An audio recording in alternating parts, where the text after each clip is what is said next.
1600 ሰው አለ። ሜጦ አቤት አቤት፣ ሰላም ነው? እንኳን ደህና መጣሽ። እንኳን ደህና ቆያችሁ። ከኔ ጋር ልትሞግች ነው? እሺ፣ እኔ ኦርቶዶክሳዊ መሆንሽን አውቃለሁ። አንቺ ኦርቶዶክሳዊ መሆንሽን ንገራቸው ለ1500 ሰዎች።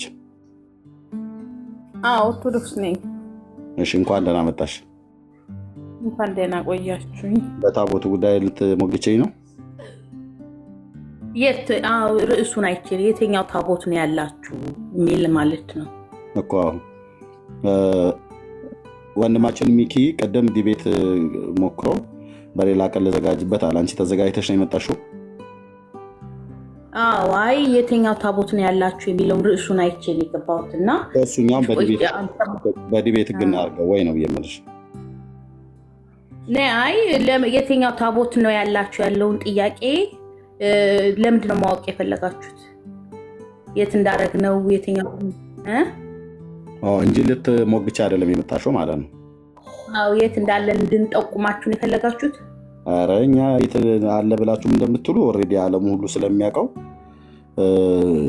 አለም ብላችሁ የምትሉት ስለሌለ እኛ ቦታውን ጠቁሚን አይደለም ያልሽ። እኛ አክሱም ተቀምጧል ተብሎ ቤተክርስቲያኒቱ በስርዓት ስለተናገረች ቦታውን ጠቁሚን አይደለም ያልነው። አባይ ሸለቆ ውስጥ ነው ወይስ ሸበሌ ነው ወይስ አዋሽ ነው ወይስ ወላይታ ላይ ነው ብለን አይደለም። የኢትዮጵያ ግዛት ትግራዋይ ውስጥ አክሱም ነው ያለው ብላለች ቤተክርስቲያኒቱ። ቦታውን የሚጠቁመን አይደለም ያልነው። ታሪኩ እውነት መሆኑን ሊያስረዳን የሚችል የሚያውቅ ሰው መጥቶ ይነጋገር ነው። ምን ይጠቅመሃል? በቃ እታችሁኝ እህትዬ ሚጡ እታችሁኝ። ያ ብዙ ጊዜ ገብታ አንዳንዴ ሲነሽጣት ትሳደባለች፣ አንዳንዴ ደግሞ እንትን ትላለች። ኦኬ፣ ሌላ የለም የለም።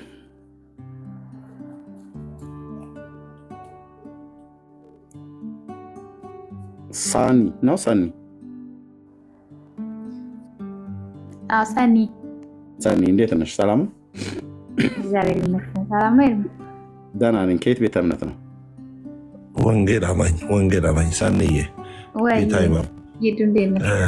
ኦርቶዶክስ ነው የምፈልገው። እሺ ይቅርታ በጣም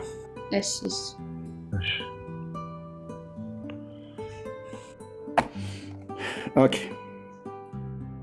ሚኪ ወንድማችን አቤት። በቅንነት ልንገርህ ወንድሜ፣ እውነትን ማወቅ ትፈልጋለህ አይደለ?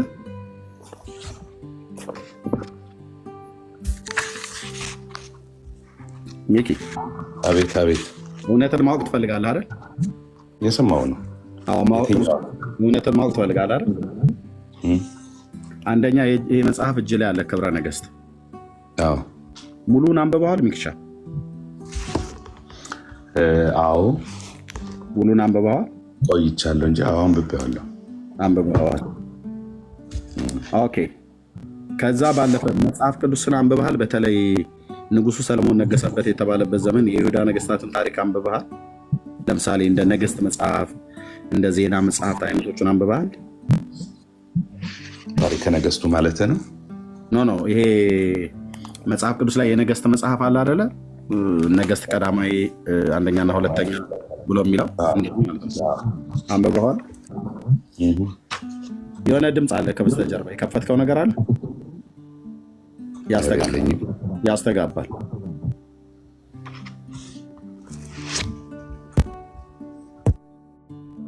የሚያስተጋባ ድምፅ አለ።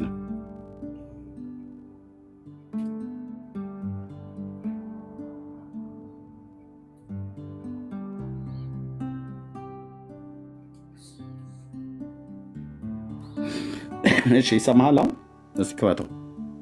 ይሰማኛል። አሁን ይሰማል። ይህን የነገስትን መጽሐፍና የዜና መጽሐፍት አንብበዋል? ከመጽሐፍ ቅዱስ ኦኬ። በዛ ውስጥ የይሁዳ ነገስታትና የእስራኤል ነገስታት እንዳሉ ታውቃለህ አይደል? እውነት ነው። ኦኬ። እሱኛውን ታሪክ በደንብ ካነበብከው ኦኬ፣ እና ደግሞ የእስራኤል ነገስታትን ታሪክ በደንብ ካጠናህና መጽሐፍ ቅዱስን በደንብ ካነበብክ፣ አሁን ነገስትን መጽሐፍት በደንብ ካነበብክ ወይ የዜና መጽሐፍትን በደንብ ካነበብክ ታሪኩን የይሁዳ ነገስታትን ታሪክና የእስራኤል ነገስታትን ታሪክ ታውቃለህ ማለት ነው። የእስራኤልና የይሁዳን ማለት ነው። አሁን ለምሳሌ ካነበብክ ሮብዓም የየትኛው ንጉስ ነው? የእስራኤል የሚባለው የሰሜኑ ነው ወይስ የደቡቡ ክፍል ነው?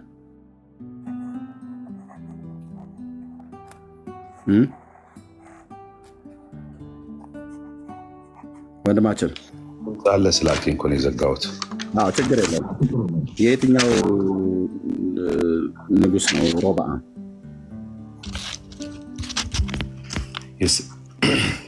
የሰሜኑን የሰሜኑ አይደል? ሮብዓም የሰሜኑ ኢዮርብዓምስ የሚባለው ኢዮርብዓም ደግሞ እሱም የይሁዳው ነው ወይስ የሰሜኑ ነው? እሱ የይሁዳ ነው። የይሁዳ እሺ።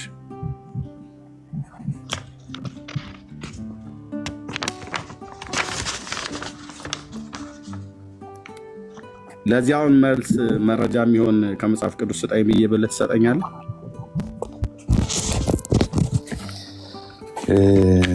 ኦኬ። ያው የምንናገረው ነገር እግዚአብሔር ቃል ማስተካከል ያለብን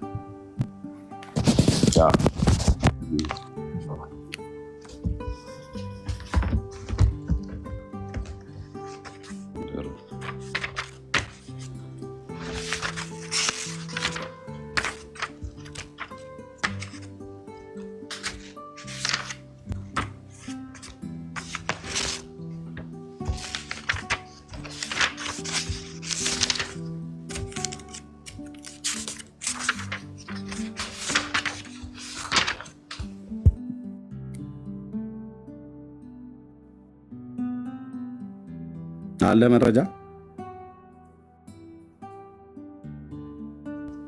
አንዴ ልሰጥህ ነው። እሺ ብዙ ጥድፊያ እንኳን አልወድም እኔ ቀስ ብዬ ነው የምናገረው። እሺ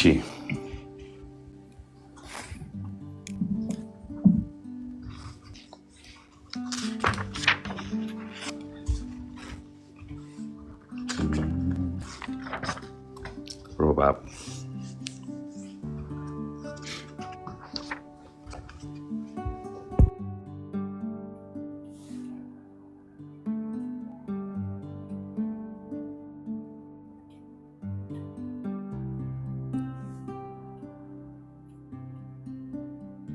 እሺ ና ሚኪ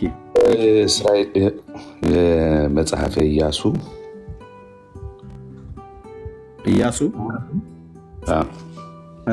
ምዕራፍ ስንት?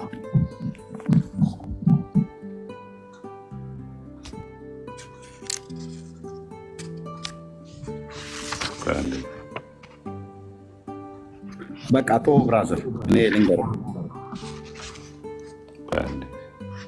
ልንገርህ ሚኪ የእውነት ልንገርህ ኬቶ አንደኛ ታሪኩ በኢያሱ ዘመን እነዚህ ሁለት የተባሉ ያልካቸው የሉም። ሮብዓምም ኢዮርብዓምም በዚህ ዘመን ዘኍልቍ ምዕራፍ 1 የለም። ዘኍልቍ ላይ ቆጠራው እሱ አይደል የሚጀምረው? አይደለም። የለም ብራዘር፣ እንደዛ አይነት ነገር የለም። በቀንነት ቆይ አይበቃውም። በቀንነት ልንገርህ ሚኪ፣ በቀንነት ልንገርህ ታሪኩን በትክክል አላነበብከውም። ስላላነበብከው ነው ያላወቅከው ወንድም፣ ስላላነበብከው እንጂ ብታነበው በደንብ ታውቃለህ። በጣም አንጀቴ ስለራራለህ ማለት ነው። ይኸውልህ ሚኪ ስማኝ፣ ይሄ የእስራኤል ነገስታት ለሁለት ከመከፈላቸው በፊት እዚህ ጋ ሳኦል የሚባል ንጉስ አለ፣ እዚህ ጋ ዳዊት አለ፣ እዚህ ጋ ሰለሞን አለ። እነዚህ ሶስት የእስራኤል ነገስታት ነበሩ። እነዚህ እስራኤል ሳትከፈል የነበሩ ነገስታት። ከሰለሞን በኋላ መንግስተ እስራኤል ለሁለት ተከፈለ እዚህ ጋ ማለት ነው። በልጁ በሮብዓም ዘመን ላይ ሆነ ማለት ነው። ሰለሞን በነገሰበት ዘመን መንግስት አልተከፈለም። ልጁ ሮብዓም ሲመጣ በሰለሞን በደልና ኃጢአት ምክንያት ይሄ ኢዮርብዓም ያልከው ትክክል አይደለም። ኢዮርብዓም ያልከው ትክክል አይደለም። ባይዘዌ ይሄ መጽሐፍ ሚኪ፣ ይሄ መጽሐፍ ልክ አንተ እንደምትለው ይሄኛው መጽሐፍ ይዋሻል። አንተ ባለማወቅ ነው፣ እነሱ ግን በማወቅ ይዋሻሉ። የሰለሞን ልጅን ኢዮርብዓም ብለው ነው የጻፉት ወንድሞቼ። ታሪኩን የማያውቁ ሰዎች ሲጽፉት ምን ብለው እንደጻፉት ላሳያችሁ። ይታያቸዋል። የሰለሞን መንግስት ወደ እኛ እንደተወሰደች ለልጁም ለኢዮርብዓምም ከሁለት ነገድ በቀር እንዳልቀረችለትና የእስራኤልን መንግስት እንድትከፈል ሁሉ ነገራቸው ይላል። ለልጁ ይላል። ስንት ነው የምታነብ ያለው? ገጽ 45 ይዘው ያለ መጽሐፉን ሚኪ። አዎ ግን 75 ላይ ነው ያለው እኮ ታሪኩ። ገጽ 75 እስቲ ያንበው። ገጽ 45 እኔን ማሳየ እኔ ገጽ 45 ላይ እሱ ላይ መጽሐፉ ገጽ 75 እስቲ ያንበው። ገጽ 75 ላይ ይደል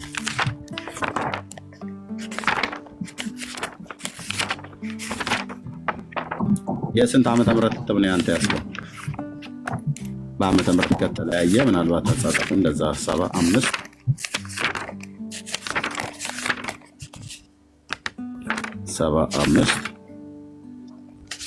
26 75 ልጁ ሮብዓም እንደነገሰ ልክ ነው። ይሄኛውን የሰለሞን ሮብዓም ነው ስሙ። አየው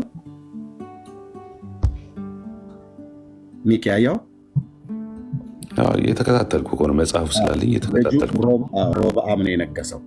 ትክክለኛ የሰለሞን ልጅ ስሙ ሮብዓም ነው እንጂ ኢዮርብዓም አይደለም። ይሄኛው ግን ምን ይላል? እዚህ ገጽ 45 ላይ ስትሄድ ያኛውን ሳትለቀው ገጽ 45 ላይ ሄድ። ገጽ 45 ሶስተኛው ቁጥር ላይ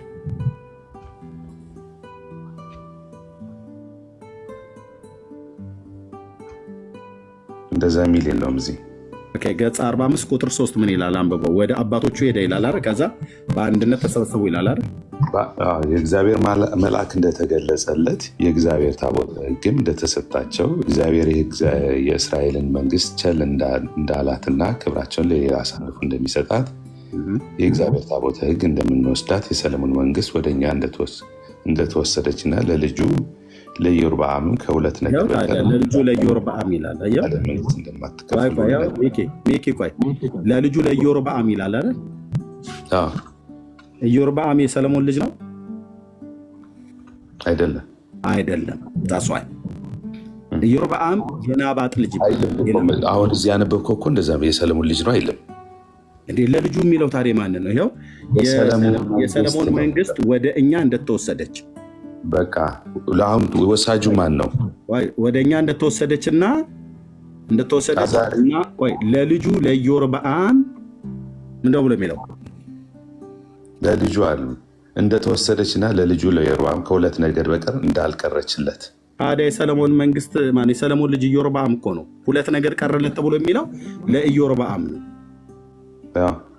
ኢዮርብዓም የሰለሞን ልጅ ነው ወይ ነው? አይደለም። አየው ሚኪ፣ የሰለሞን ልጅ ማን ነው? ሮብዓም ነው። እዚህ ገጽ 75 ላይ ያለው ማለት ነው። ገጽ 75 ላይ ያለው ሮብዓም ነው። ኢዮርብዓም የማ ልጅ ነው ብለን ስንል ኢዮርብዓምን ላሳይ። የናባጥ ልጅ ነው። ኦኬ፣ የናባጥ ልጅ ነው። ነገዱ ልብ ብለህ ሰማኝ ነው ብራስ። ኦኬ፣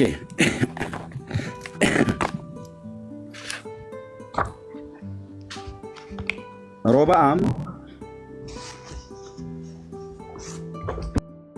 የሰለሞን ልጅ ነው።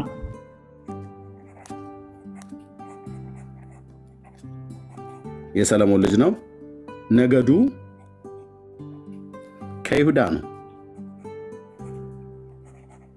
ሰለሞን የዳዊት ልጅ ስለሆነ ከነገደ ይሁዳ ነው ማለት ነው። ኦኬ ኢዮርብዓም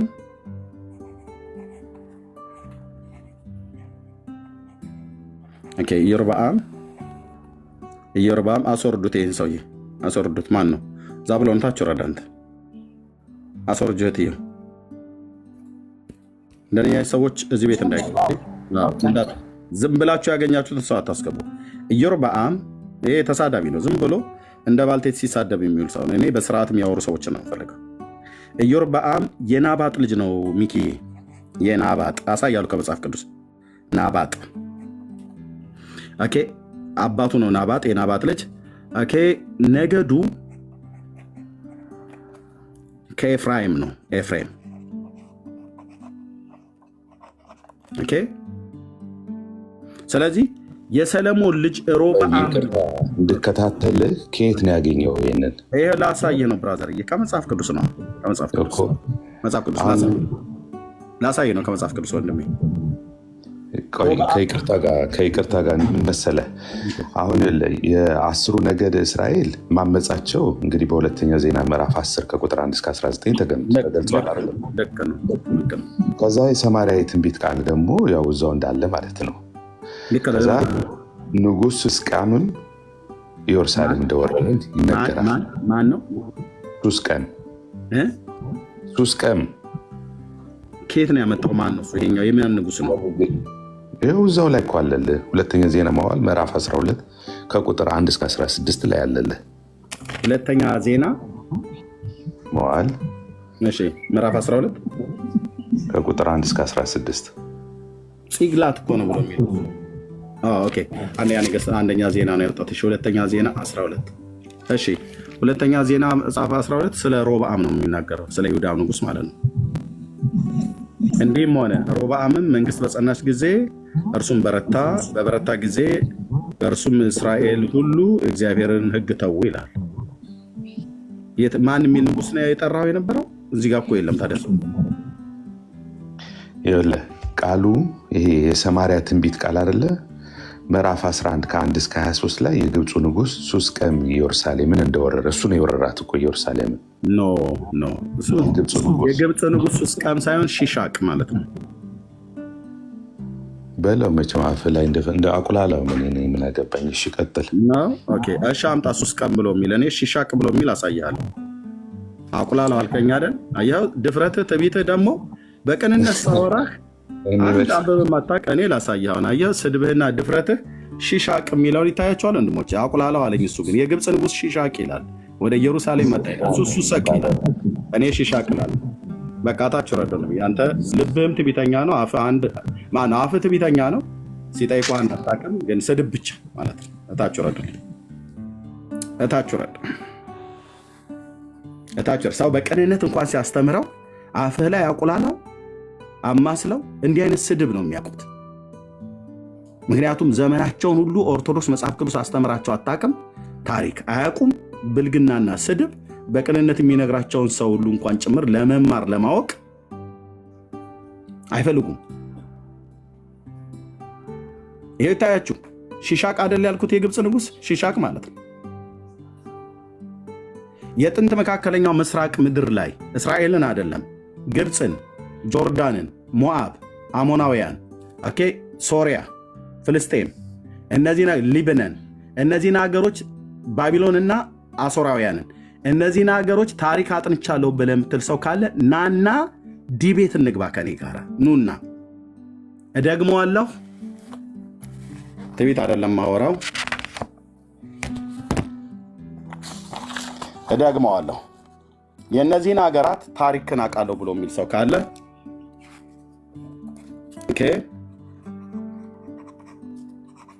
እስራኤል፣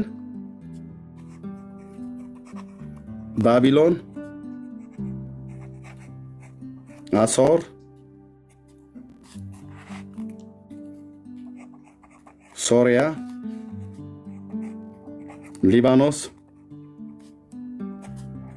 ሞዓብ፣ አሞናውያን ናግባ፣ አሞናውያን፣ ፍልስጤማውያን፣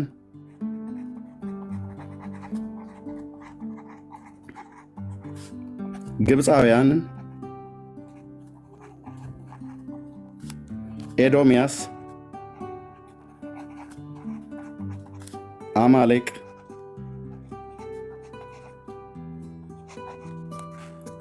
የከነአን ነገስታትን፣ የከነአን ዘሮችን አጥንቻለሁ። ኤርምያስ እሞግታለሁ ብለህ ካልከኝ ና።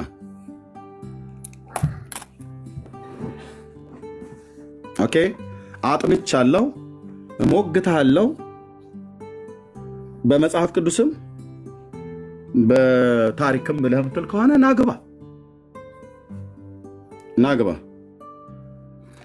እነዚህ ሀገሮች በሙሉ ከእስራኤል ጋር በተገናኘ ስለተነሱ ስለሚወሱ ማለት ነው። እሺ ትሩዝ ኦኬ፣ እንኳን ደህና መጣ። ትሩዝ ማይክ ክፈት፣ ዘግታ አትቀመጥ። ኦኬ፣ ለዚሁ አቅምህ ነው አንዳንድ ቁጥር የጻፍከው። ኦኬ፣ ሌላ አለ።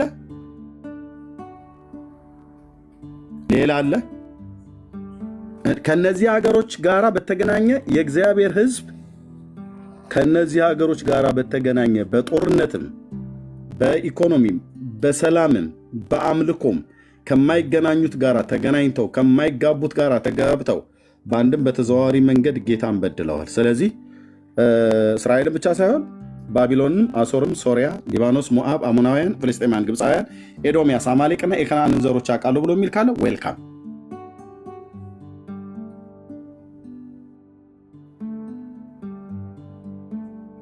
ካልሆነ ብልግና ነው። ኢትዮጵያዊ የሚያቅሰው አይጠይቅም። ከኔ ጀምሮ ምናልባት እግዚአብሔር እንደዛ አይነት ነገር ትቢት ውስጣችሁ ካለ ከሚያቅሰው ጠይቁ። ከኔ የተሻሉ ቢናገሩ የምሰማቸው ሰዎች ቢገቡ ዝም እላለሁ። ዝም እስክሪፕቶ ይዤ ከመስማት በቀር እና ከመጻፍ በቀር ምንም አልል። ምክንያቱስ ከኔ በተሻለ ያነበቡ የተማሩ በነገረ መለኮቱ ዓለም ገብተው የተሻለ ሊያወሩ የሚችሉ ሰዎች አሉ።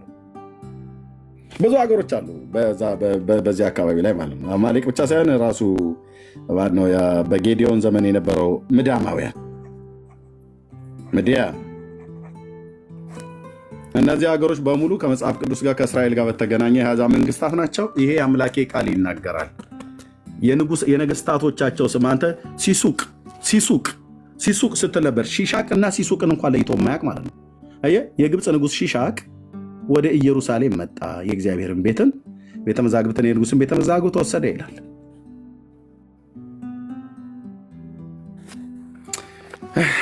በቃ በጣም ይቅርታ ወንድሞቼ ናቶቼ፣ እሺ ትቢት ከመሰለብኝ በጣም ይቅርታ ወገኖች። በቃ ቤቱ እንደፈለጋችሁ አድርጉት።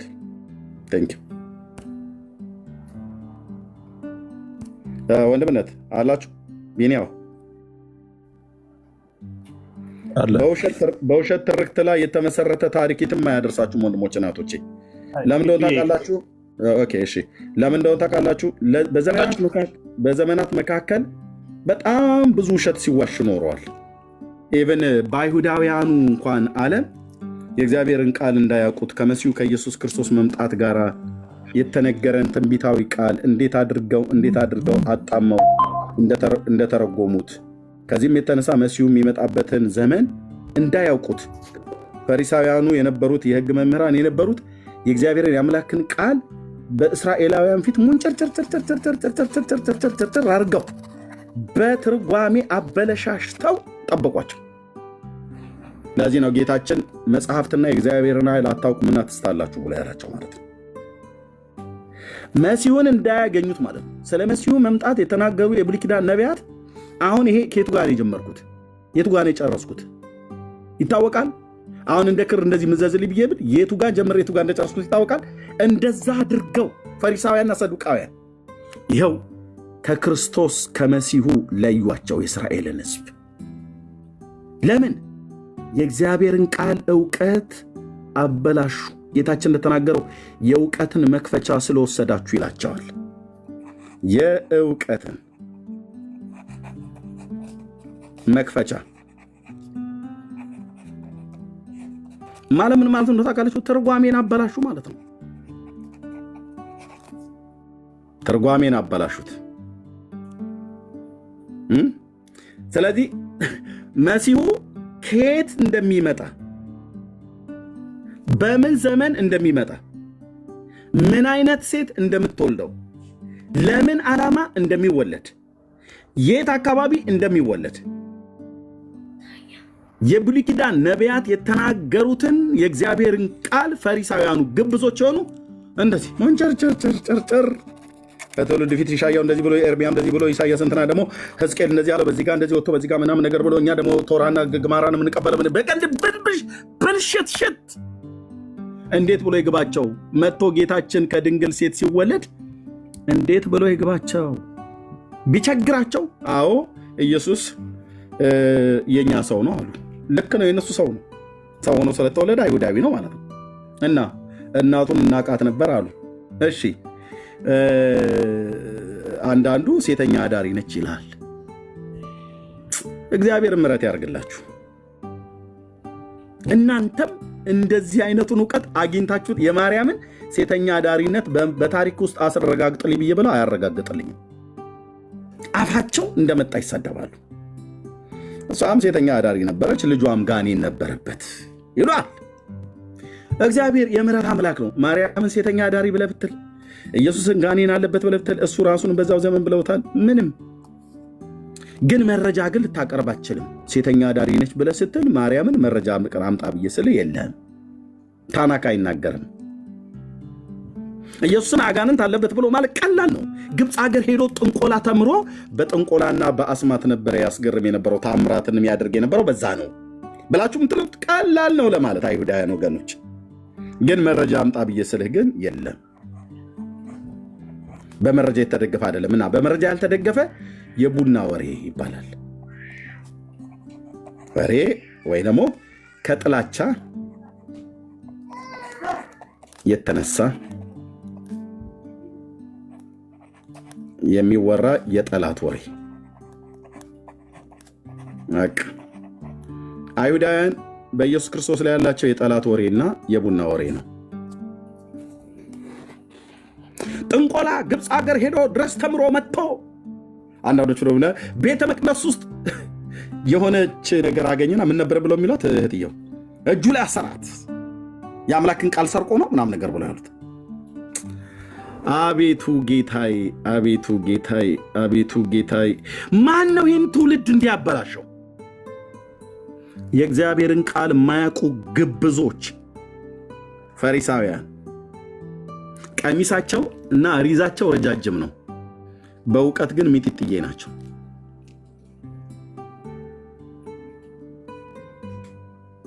እንዲህ አድርገው ስትነግራቸው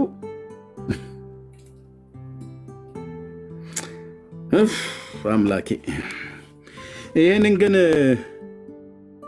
እናቱ ሴተኛ አዳሪ ናት እሱ አጋንንት አለበት ብለህ ያልከው ጌታ ኢየሱስ ማን እንደሆነ አላወቃችሁትም፣ እንደሆነ አላወቁትም። ለምን አላወቁትም? ማን እንደሆነ እንዲያውቁት የተሰጣቸውን ቶራን፣ የነቢያትን መጽሐፍትና መዝሙራትን መጽሐፍት፣ የሙሴን ሕግ፣ የነቢያትና የመዝሙራትን መጽሐፍት እንዲያረጉባቸው ውሉ እንዳይገኝ። የቱ ጋር ነበር የጀመርኩት? እስኪ እንፈልገው። የለም የዘመንን ቁጥር ብትደክም በፈለከው መመርመሪያ ብትበረብር አታገኘውም። አንዱ በአንዱ ላይ ሁሉ ተደርቧል። የቱ ጋር የጀመርኩት የቱ ጋር የጨረስኩት አይታወቅም። ለዚህ ነው ስለ መሲሁ አንድን አይሁዳዊ ጠይቀው መሲሁ መቼ ነው የመጣው ብለህ ስትለው እኔ እንጃ ይልሃል። አላቅም ግን ይመጣል ይልሃል። መቼ ነው የሚመጣው? እኔ እንጃ። ይመጣል ግን አዎ ይመጣል። እንዴ መቼ እንደሚመጣ ጌታ አልተናገረም እንዴ? ተናግሯል። ከየት ነው የሚመጣ አለው? ከነገደ ይሁዳ። ጥሩ፣ ከነገደ ይሁዳ እንደሚወጣ መሲህ ተናግሯል ማለት ነው ጌታ። እና ከነገደ ይሁዳ አልወጣም? አይ አልወጣም። አሁን ነገደ ይሁዳ አለ? የለም። ምክንያቱም አሁን ያሉት እስራኤላውያን ይሄኛው ከይሁዳ ነው፣ ይሄኛው ከዛብሎን ነው፣ ይሄኛው ከንፍታሌም ነው፣ ይሄኛው ከአሼር ነው፣ ይሄኛው ከብንያም ነው፣ ይሄኛው ከኤፍሬም ነው ብለው ነገዱን 12ቱን አባቶች እንዳይጠሩ ቢጠሩም እንኳን እሱ እኔ ነው እኔ እንትናም ብሎ ቢል የታሪክ ማስረጃ ግን የላቸውም። ምክንያቱስ ዘመኑ 2000 ዓመት ከጌታ እንኳን ቀጥሎ 2000 ዓመት ሙሉ የቆየ ነው። በዚህ 2000 ዓመት ውስጥ እንትና አብርሃም ይስሐቅን ወለደ፣ ይስሐቅ ያዕቆብን ወለደ፣ ያዕቆብ ይሁዳና ወንድሞችን ወለደ፣ ይሁዳ ከትዕማር ፋሬስን ወለደ፣ ፋሬስ ኤስሮምን ወለደ፣ ኤስሮም አራምን ወለደ፣ አራም አሚናዳብን ወለደ፣ አሚናዳብ ናኦስን፣ ናኦስ ሳልሞንን፣ ሳልሞን ከራኬብ ቦኤዝን፣ ቦኤዝ ኢዮቤድን፣ ኢዮቤድ እሴይን፣ እሴይ ዳዊትን፣ ዳዊት ሰለሞንን፣ ሰለሞን ሮብዓምን፣ ሮብዓም አብያ፣ አብያን አሳ የሚል የታሪክ ማስረጃ አያመጡ። ስለዚህ እንደዚሁ ተነስቶ እኔ ከይሁዳ ነኝ ብሎ ሊል ይችላል። ይሄኛው ኢየሩሳሌም ከተማ ውስጥ ጂንሱን ለብሶ ማለት ነው። ይሄኛው ደግሞ እኔም ከዮሴፍ ነኝ ይሄኛው ከዳን ነው ምናምን ነገር ብሎ ሊባባል ይችላል። እርስ በርሱ ይፎጋገራል ማለት ነው። በታሪክ ማስረጃ ግን አምጣ ብለህ ብትለው ግን አያመጣም። ኦኬ እንዲያ ከሆነ ታዲያ ነገደ ይሁዳ አሁን አለ እንዴ? የለም። ነገደ ይሁዳ አሁን የለም። እና ከዚህ በኋላ መሲህ እንጠብቅ ከነገደ ይሁዳ ይመጣል ብለን እኛ አንጠብቅም። እኛ ክርስቲያኖች አንጠብቅም። ምክንያቱስ ኢየሱስ ክርስቶስ ጌታዬ እሱ ከነገደ ይሁዳ የመጣው ኦኬ እሱ እውነተኛው መሲህና እውነተኛው ጌታ ነው። ኦኬ ያው ከነገደ ይሁዳ የመጣው የዳዊት ልጅ የእግዚአብሔር ልጅ ያው የሽዋሁ ያው እሺ ከነገደ ይሁዳን በማስረጃ ልታመጡ የለም። ታዲያ መቼ ነው የሚመጣው? መቼ እንደሚመጣ አናውቅም።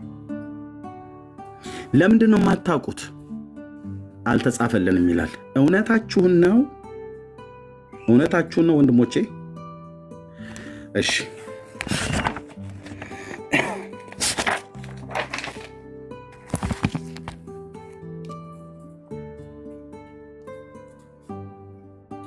ነገዱ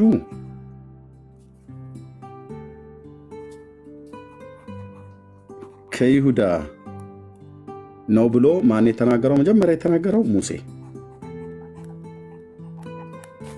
ኦኬ ሁለተኛስ ከነገደ ይሁዳ ከእሴይ ቤት ነው ብሎ የተናገረ ነቢይ ኢሳይያስ።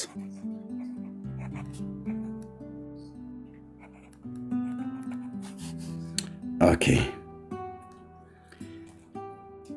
ቤተልሔም ኤፍራታ ነው ብሎ ይወለዳል ብሎ ያለው ኢየሱስ የቤተልሔማዊ የኤፍራታ ሰው ነው። ኤፍራታ የምትባል መንደር የተወለደው። ይህንን የተናገረው ነቢይ ሚክያስ አሳያችኋለሁ በመረጃ ጥቅሱ። ኦኬ እንደ በዋናዎቹ ማለት ነው። ገዢ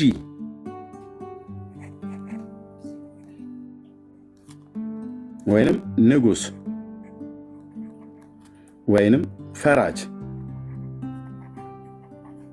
ይወጣል ብለው የተናገሩ የብሉይ ኪዳን ነቢያት ሙሴ፣ ሚክያስ፣ ኤርሚያስ አሳያለሁ በመረጃ ጠቅማል ብራዘር። ኦኬ መሲሁ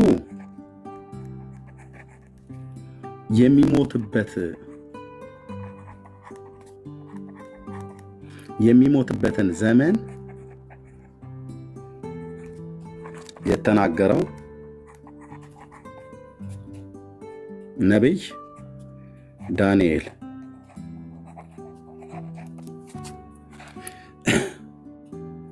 ይሄ ንጉስ ይሄ ገዢ ይሄ ፈራጅ ትሁት ሆኖ ወደ ኢየሩሳሌም፣ ይሄ ሁሉ መረጃ ነው ማለት ነው። ወደ ኢየሩሳሌም እንደሚመጣ የተናገረው ነቢይ ዘካርያስ።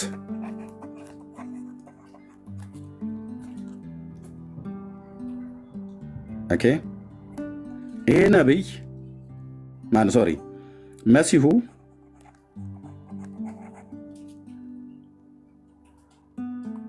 እዚህ ጋር የተውኩትኝ እንደሚሞት ኢሳይያስም እዚህ ጋር ተናግሯል። እዚህ ጋር ልደርበው። እሺ መሲሁ እንደሚሞት ዳንኤልና ኢሳይያስ።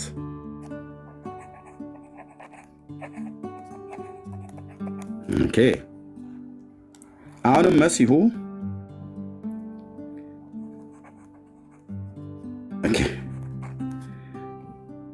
እጆቹና እግሮቹ እንደሚቸነከሩ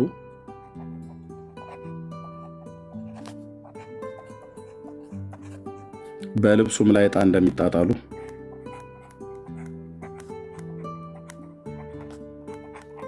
ዕጣ እንደሚጣጣሉ የተናገረው ነቢይ ዳዊት። መሲሁም ሞቶ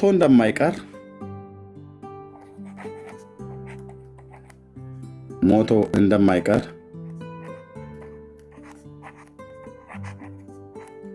በትንሣኤ እንደሚነሳ የተናገረው ነቢይ ዳዊት። ኦኬ፣ እንዲህ እያልን ስለ መሲሁ መምጣት የተናገሩ ነቢያት ህልቆ መሳፍርት የለው። ለምሳሌ ሙሴ ዘፍጥረት መጽሐፍ 49:10 ከእሴይ ቤት እንደሚወለድ፣ ኢሳይያስ 11 ከቁጥር 1 እስከ 4 እስከ 5 ከፈለጋችሁ፣ ቤተልሔም ኤፍራታ እንደሚወለድ ሚክያስ ምዕራፍ 5 ቁጥር 2፣ ገዢ ንጉሥ ፈራጅ እንደሚወጣ ሙሴ በዚህ ክፍል ላይ ተናግሯል። ዘፍጥረት 10 ላይ ሚክያስም እዚህ ተናግሯል። የኤርሚያስም ብቻ ልናገር ገዢ ብሎ የሚለው የሚክያስ እዚህ ምዕራፍ 5 ላይ ታገኙታላችሁ። የሙሴ ዘፍጥረት መጽሐፍ ምዕራፍ 49 ቁጥር 10 ላይ ታገኙታላችሁ። የኤርሚያውን ብቻ ልናገር ምዕራፍ 30 ቁጥር 20 ኤርሚያስ ማለት ነው ችኛው። ኦኬ፣ መሲሁ የሚሞትበትን ዘመን ዳንኤል 9:25፣ ኢሳይያስ 53 ከ1 እስከ 12፣ ትሑት ሆኖ ወደ ኢየሩሳሌም በአህያይቱ ውርንጫ እንደሚመጣ ዘካርያስ 9:9። ኦኬ፣ መሲሁ እጆቹና እግሮቹ እንደሚቸነገሩ የተናገረው በዳዊት መጽሐፍት ላይ መዝሙሩ ነግራቸዋለሁ እንዳልሳሳት። ኦኬ፣ ሞቶ እንደማይቀርም አሁን በመዝሙር መጽሐፍት ላይ በሐዋርያ ሥራ መጽሐፍ ምዕራፍ 2 ላይ ተጠቅሷል። ይሄኛው ምዕራፍ 2 ከቁጥር 22 ጀምሮ ባለው ላይ ስናነብ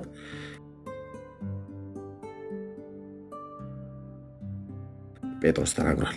ወይት ይህን ሁሉ የተናገረው ጌታ ለምንድን ነው?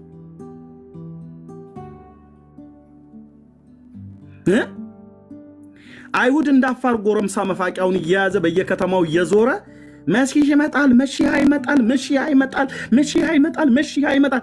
መቼ ነው የሚመጣው? መቼ ነው የሚመጣው?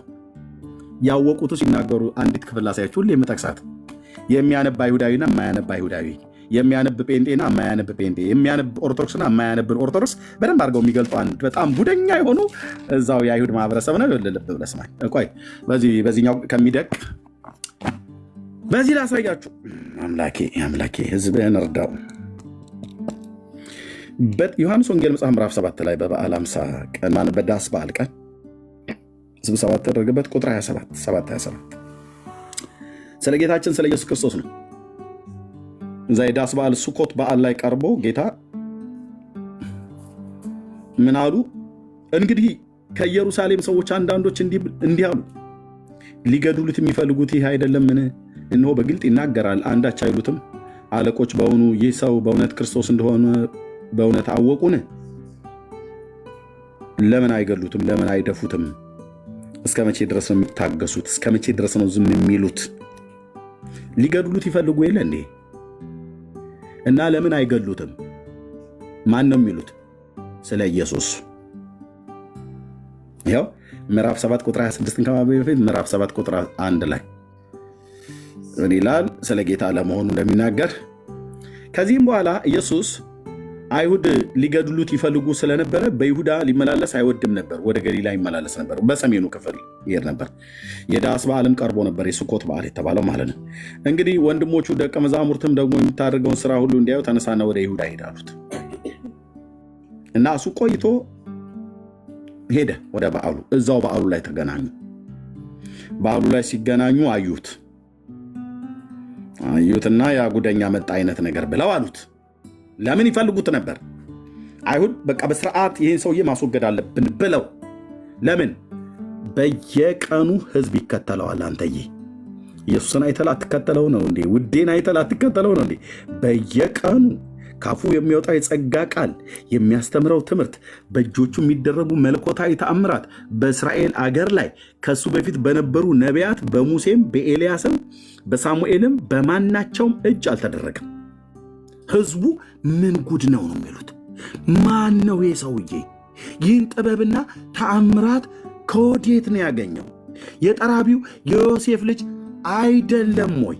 እናቱስ ማርያም ትባል የለም ወይ? ልክ ናችሁ ትባላለች። ታዲያ ከድጃ ናት እንድትባሉ ነው? ማርያም ትባላለች። እና ይህን ጥበብና ተአምራት ከወዴት አመጣው? ከወዴት አገኘው? መገረም ብቻ። እና ህዝብ እየተከተለው ይሄዳል። ይናገራል ጌታ፣ ህዝብ ይከተለዋል። ያስተምራል። የሚያስተምረውን ትምህርት የሚናገረውን ቃል በተአምራት ያጸነዋል። እዛው ጋር ከፈለገ ጭቃ ቀብቶ አይንን ቀብቶ ሄደ በሰሌን ታጠብ ብሎ ሲል ውሃው አይደለም ያዳነው፣ ኢየሱስ ነው ያደረገው። ከፈለገ ለምጻም አይነካም። በብሉይ ኪዳን ህግ ለምጽ መንካት ነውር ነው። እሱ ግን ለምጽ ያለበትን ሰውዬ ይዳስሰዋል። ዳስሰውና እወዳለሁ ንጻ ብሎ ይላል። አይነካም እኮ ጌታ ኢየሱስ አይነካም እኮ አይነካም። አንተ አይሁዳዊ ሰው ነህ። አይ አይሁዳዊ ሰው ብቻ አይደለም ወንድም፣ የልብ ብለህ ስማኝ። እሱ የአይሁድ አምላክ የእስራኤል አምላክ ያህዌ መሆኑን እስራኤል አላወቅም እና ነካው። አይቻልም እኮ በቶራው በህጉ መሰረት ቢሆን ኢየሱስ በድንጋይ ተቀጥቅጦ መሞት ነበረበት። ግን በድንጋይ ቀጥቅጠህ ማትገድለው እሱ ሰው ብቻ አልነበረም፣ አምላክ ነው። አምላክ ነው። አየህ፣ እሱ ለምጻምን ነክቶ አይረክስም። ለምጻሞችን ነክቶ ግን ይፈውሳል። እንደ ቶራው እንደ ህጉ ግን ከሆነ በዘሌዋውያን 14 መሰረት ኢየሱስ ሰው ብቻ ቢሆን በድንጋይ ተቀጥቅጦ መሞት ነበረበት። ምክንያቱም ለምጽ ያለበትን ሰው ነክቷል። ቶራው ህጉ አይፈቅድም። ግን በጣም የሚገርምህ ያ የ30 ዓመት ብላቴና የኔ ጌታ ለዘላለም ዘር ትውልድ ይገዛልህ። ያ የ30 ዓመት ወጣት ሸበጥ ጫማ ያደረገ አቧራ እግሩ የጠጣ እሱ ግን 30 ዓመት የተባለለት ከድንግል ሲወለድ ነው። እሱ ግን ለዘመኑ ጥንት ለህይወቱ ፍጻሜ የለውም ተብሎ የተባለ የአብርሃም አምላክ ያዌ ነው ብሎ ቢል ማን ያምናል? ማን ያምናል? ማን ያምናል? እኛ መጽሐፍ ተጽፎልን ነው። ማን ያምናል? ብራዘር ማን ያምናል? እኔ ከአብርሃም በፊት ነበርኩ እኮ ብሎ ሲላቸው እንዴ እድሜህ 50 ዓመት ያልሞላ ሰውዬ ደግሞ ብለው ነው የሳቁበት። 50 ዓመት ያልሞላ፣ ምክንያቱም የ30 ዓመት ወጣት ነው። ይሄ አገልግሎቱን በጀመረበት ሳለ የ30 ዓመት ጎረምሳ ወጣት ማለት ነው። ግን እሱ የ30 ዓመት ጎረምሳት ወጣት ብቻ ብለህ የምትለው አይደለም። ወይኔ ምድር፣ ወይኔ ምድር፣ ወይኔ አዳም ዘር። ይሄ 30 ዓመት ወጣት እዚህ የዮሴፍ ልጅ የማርያም ልጅ ልክ ናችሁ። የዮሴፍ ልጅ ተብሎ የተባለው በማደጎ ነው ስላሳደገው እንጂ እሱ ከዮሴፍ አልተወለደም። የማርያም ልጅ ግን ትክክል ናችሁ። የማርያም ልጅ ነው፣ የእግዚአብሔር ልጅ ነው። ግን እሱ የኔ አባት ግን እሱ ከአብና ከመንፈስ ቅዱስ ጋር ዓለማትን የፈጠረ ብሎ ቢባል ማን ያምናል? ማን ያምናል? አንተዬ ማን ነው የሚያምነው? ወደ ኋላ ከ30 ዓመት ጀምሮ 25 10 20 15 10 5 ምናምን ነገር ብለህ እዛ የተወለደበት ቤተልሔም ትንሽ የዝችም ታክል ቅርጫት ውስጥ እች ጋር ተኝቶ ብታየው ይሄ እኮ ማለት ሰማያትና ምድርን የፈጠረ መላእክትን ሁሉ ጭምር ሳይቀር የፈጠረ የሰማይ የምድር ጌታ ነው ተብለ ብትባል ብሎ ከማለት ውጪ ማን ያምናል? ማን ያምናል? አይቺ ልጃገረድ ወጣት እዚህ ላይ መታንተን ያለችው ሆዷ እንደዚህ እንትን የገፋችው ለመውለድ የደረሰችው እሷ እኮ በማህፀኗ እኮ ያለው የሰማይ የምድርን ጌታ ነው የጸነሰችው ተብሎ ቢባል አንተ አታፍርም? እንደ ይሄኛው እኮ ማነው ሰው አንተ ማነው ስብህ ብለህ ብትለው ዮሴፍ ምን ነች እጮኛ እና ታዲያ ከሷ ነው የወለደው ነው ብለው የሚሉት። ይህን ሚስጥር የሚያውቀው ማርያምና ዮሴፍ እንደ ስምዖናይና እንደ ሐና አይነት በመንፈስ ቅዱስ የተገለጠላቸው ብቻ ናቸው። የማርያም ልጅ መሆኑን የዮሴፍ ልጅ አለመሆኑን የማርያምና የእግዚአብሔር ልጅ መሆኑን ብቻ የሚያውቁት። አቤቱ ጌታ ሚስጥር እኮ ነህ ላልተገለጡልህ። ከአብ በቀር ወልድን የሚያውቀው የለም፣ ከወልድም በቀር አብን የሚያውቀው የለም፣ ወልድም ሊገልጥለት ከሚፈቀድ በቀር አብን የሚያውቀው የለም ብሎ የሚለው ቃል ትዝ ይላችኋል። ማቴዎስ 11:25 ላይ የአዳም ዘር አታነብም ወይ? ይህን መጽሐፍ ላይ አትሉም ወይ? ይህን የምናገረው ነገር የሚገባ ያኔ ነው። እና እነዚያው መጡና ሊገድሉት ይፈልጉ ነበር። አይሁድ የሆነ ነገር ስታረካዩ ይገሉዋል። ሃይማኖተኞች እንደዚሁ ናቸው። ሃይማኖተኞች ካቶሊክ በል ኦርቶዶክስ፣ ጴንጤም ራሱ እንኳን ቢሆን ማንም ሃይማኖተኛ ይሄ እግዚአብሔርን ቃል የማያውቅ ዝም ብሎ ጨርጨር እውቀት ያለ ቅናት፣ ቅናትም ያለ እውቀት ሲሆን ያለ እውቀት የሆነ ቅናት ሰውን እንድትገድል ነው የሚያደርግህ። ያለ እውቀት የሆነ ቅናት ገዳይ ብቻ ነው የሚያደርግህ። ገዳይ የት ነው ያለው? ፈልጉልኝ፣ በሩን ዝጉት፣ መውጫ መግቢያው ምናምን ነገር ይላል። ዝጉት፣ ኤርፖርቱን እንዳይወጣ ምናምን ነገር እያሉ እንዳይወጣ። እውቀት የለም። እውቀት የሌለው ቅናት ገዳይ ነው የሚያደርግህ።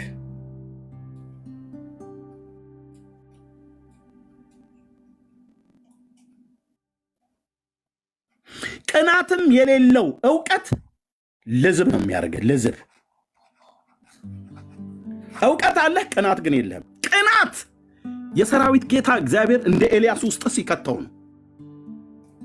እንዲህ ዝም ብሎ ምን አባክ አይደለም። ኖ የምን ምን አባክ ነው? በዚህ ነው ሃይማኖት ለሃይማኖት ቀናኢ መሆን የሚታወቀው በእውቀት ነው እንጂ አምላክን የእግዚአብሔርን ቃል ጠጥተህ ሐሰተኞችን አንደበታቸውን መዝጋት ማለት ነው። በገቧት በእውቀት እንደኛ አይነቶቹን አፋቸውን መዝጋት ይገባል እኮ ያለው ቅዱስ ጳውሎስ በእውቀት ነው እንጂ ምን አባክ የታባክማ እሱ እህቶቻችን እናቶቻችን ይላሉ። ብዙዎቹ የእግዚአብሔር ቃል እውቀት አላቸው፣ ቅንዓት ግን የላቸውም። የእግዚአብሔር ቅንዓት ይህንን ይስጥህ መድኃኔዓለም። ጸልይ። የእሱን ቅንዓት አልኩ። ለምሳሌ በአሮን ልጅ በፊንሃስ ላይ የነበረ ቅንዓት ዘኍልቍ መጽሐፍ ምዕራፍ 25። ቀጥሎ በኤልያስ ላይ የነበረ ቅንዓት፣ ቀጥሎ በሐዋርያቱ ላይ የነበረ ቅንዓት፣ የቤተ ቅንዓት በልቶኛል ብሎ የሚለው ቃል ትዝ አላቸው ይላል። ቀጥሎ በቅዱስ ጳውሎስ ላይ የነበረ ቅንዓት፣ እንደ ንጽሕት ድንግል አድርጌ ለአንድ ወንድ ላቀርባቸው እኔ በእግዚአብሔር ቅንዓት እቀናላቸዋለሁ ብሎ እንዳላቸው ማለት ነው። የአባዬ እግዚአብሔር መንፈስ ለዘላለም ስም ይባረክ። ቅንዓት ይሄ ከየትም አይመጣም። ከየትም ከቴዎሎጂ ትምህርት ቤት ሄደ አታመጣውም። ልዝብ ነው የምትሆነው። ጥሉ ቴዎሎጂ ተማርክ፣ ግሪኩን ይላል ወገኖቼ፣ ዕብራይስጡም ደግሞ እንዲህ ይላል፣ አንድምታው አምታታው ምናምን ነገር ስለምትለው እሱም ባልከፋ ችግር የለውም። ግን ይሄ ከየት ይመጣል? ይሄን እግዚአብሔር መድኃኔዓለም ውስጥ ሲከተው ነጋ ጠባ እንደኔ ታየኛለህ ማለት ነው። እዚህ ሶሻል ሚዲያም ላይ ሆን የትኛውም ቦታ ላይ እንደ ወንድሞቼ ኢየሱስ ያድናል ትላለህ። አሁን ቅዱስን ዘቅዝቀህ ዳጊን አንጋለህ ዝም በል ሁለተኛ እንዳታወራ ብለህ ብትለው፣ ኤርምያስን አንጋለህ ዝም በል ሁለተኛ እንዳታወራ ብለህ ብትለኝ አልችልም አለማውራት። ስለማ ስለ ውዴ ቃል ስለ እግዚአብሔር ገናንነት፣ አምላክነቱን፣ ምሕረቱን፣ ፍቅሩን፣ በጎነቱን፣ ቸርነቱን፣ ሰውን መውደዱን አለማውራት አልችልም። አጥንቴ መቅኔ ውስጥ ነው የገባው አልኩ። መቅኔ ውስጥ የእግዚአብሔር ቅዱስ ቅናትና የቃሉ እውነት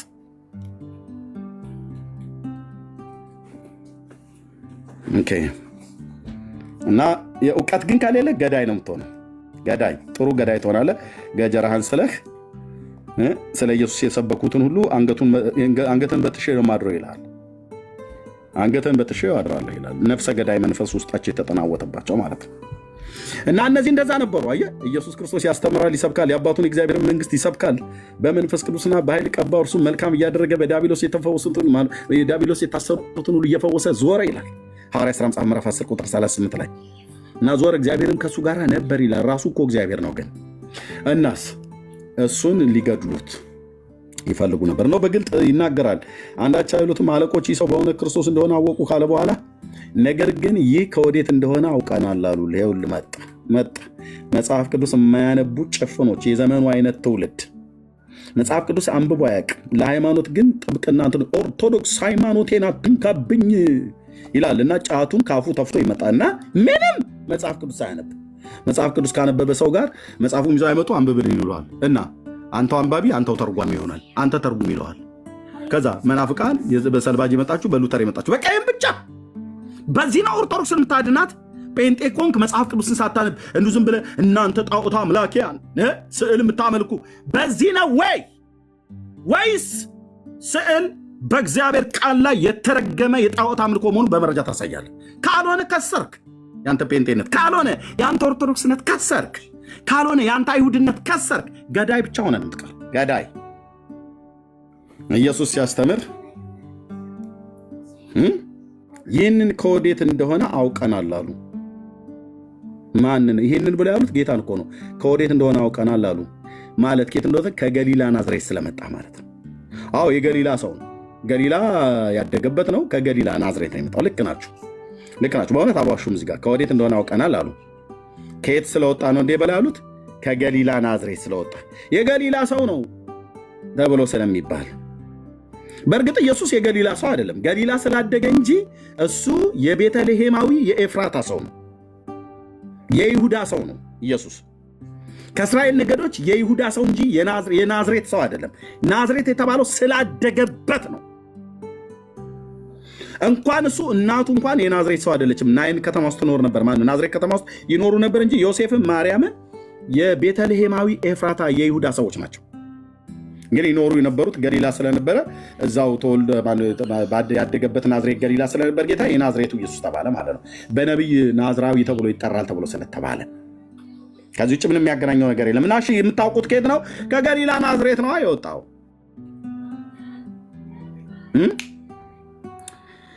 ከገሊላ ናዝሬት ነው እኮ የወጣው። ልክ ነው፣ ከገሊላ ናዝሬት ነው የወጣው። ነቢዩ ኢየሱስ ከገሊላ ናዝሬት ወጥቷል እያሉ ያወሩ ነበር። ልክ ነው፣ ነቢይ ነው። ከገሊላ ናዝሬት ነው የወጣው፣ ግን የተወለደው ቤተልሔም ኤፍራታ ነው። ከዚያስ ይህ ከወዴት እንደሆነ አውቀናል። ክርስቶስ ሲመጣ ግን ከወዴት እንደሆነ እኛ አናውቅም አይደለም ያሉት። ማንም አያውቅ። አቤት እድል አይሰጡም። እኛ እናውቅም ብለው ቢሉ ሌሎች የሚያውቁ ሰዎች እንዲናገሩ እድል ይሰጥ ነበር። ማንም አያውቅም ይለዋል። እንዴ እህትዬ አንቺ አላነበብሽም ማለት እኛ አናውቅም ማለት ነው እንዴ? እኔ አላነበብኩም ማለት አንተ አታውቅም ማለት ነው? ሰው ያነበበውን ያህል፣ የሰማውን ያህል፣ የተማረውን ያህል፣ የጠየቀውን ያህል ያውቃል። የመረመረውን ያህል በእግዚአብሔር ቃል ያውቃል። እነዚህ ክርስቶስ መሺያው ማለት ነው። መሺያው ሲመጣ ግን ከወዴት እንደሆነ ማንም አያውቅም አላሉ። እግዚኦ! እነኚህ ሰዎች ቀጥታ ቅድም ከጻፍኩት ጋር ነው ስጀ ማገናኘ። እሺ ከየት እንደሚመጣማ ነገዱን ከይሁዳ ነው አላለንም እንዴ? ሙሴ ተናግሯል። ከይሁዳ ነገድ እስከ እሴ ቤት ነው አላለም እንዴ? ኢሳያስ ብሏል። ከኤፍራታ ነው የሚወለደው መንደሩ ከተማው ብሎ አላለም እንዴ? ሚክያስ መጽሐፍ ምዕራፍ 5 ቁጥር 2 ብሏል። እሺ ንጉሱ ገዢው ፈራጁ የሚወጣው ከዛ ነው ብሎ አላለም እንዴ? ሙሴና ሚክያስ ኤርሚያስ ብለዋል። ከወዴት እንደመጣ ማንም አያውቅም አሉ። ኤርሚያስ 30 ቁጥር 20 እንደሚል አይላል። አምላኬ ህዝብ እንርዳው በእውነት 30 ቁጥር 20 ላይ ልጆቻቸው እንደ ቀድሞ ይሆናሉ፣ ማህበራቸው በፊቴ ጸንቶ ይኖራል፣ የሚያስጨንቋቸውን ሁሉ እቀጣለሁ ካለ በኋላ ቁጥር 21 እንደሚለው አለቃቸው ከነሱ ውስጥ ይሆናል። ምን አልክ? አለቃ። ገዣቸው ምንድን ነው? ገዢ፣ ንጉስ፣ አለቃ፣ ንጉስ። ገዣቸውም ከመካከላቸው ይወጣል። ዋት ስለ መሺያው እኮ ነው የሚናገረው። ገዣቸው ከመካከላቸው ይወጣል። እኔ አቀርበዋለሁ፣ እርሱም ይቀርባል። ይህስ ባይሆን ይላል። ይህስ ባይሆን ማለት መሺያውን ባላመጣው አይሁድን አሕዛብ ማንም ወደ እኔ ለመቅረብ የሚደፍር ማን ነው ይላል እግዚአብሔር። ማንም ወደ አብ ለመቅረብ ድፍረት የሆነን የእግዚአብሔር ልጅ ኢየሱስ ነው መሺያው ሲመጣ ነው በአይሁድም በአሕዛብ መካከል ሰላምና የምስራችን ሰበከ። ስለዚህ በእርሱ በኩል ወደ አብ እንድንቀርብ ድፍረት ሆነን። ይህስ ባይሆን ይላል እርሱም ይቀርባል አለ። ይህስ ባይሆን ማለት መሺያውን ባላመጣው ከእስራኤል ሕዝብ መካከል ገዢውን፣ ንጉሱን፣ አለቃውን መሺያውን ባላመጣው ይህስ ባይሆን ወደ እኔ ለመቅረብ የሚደፍር ማን ነው ይላል እግዚአብሔር።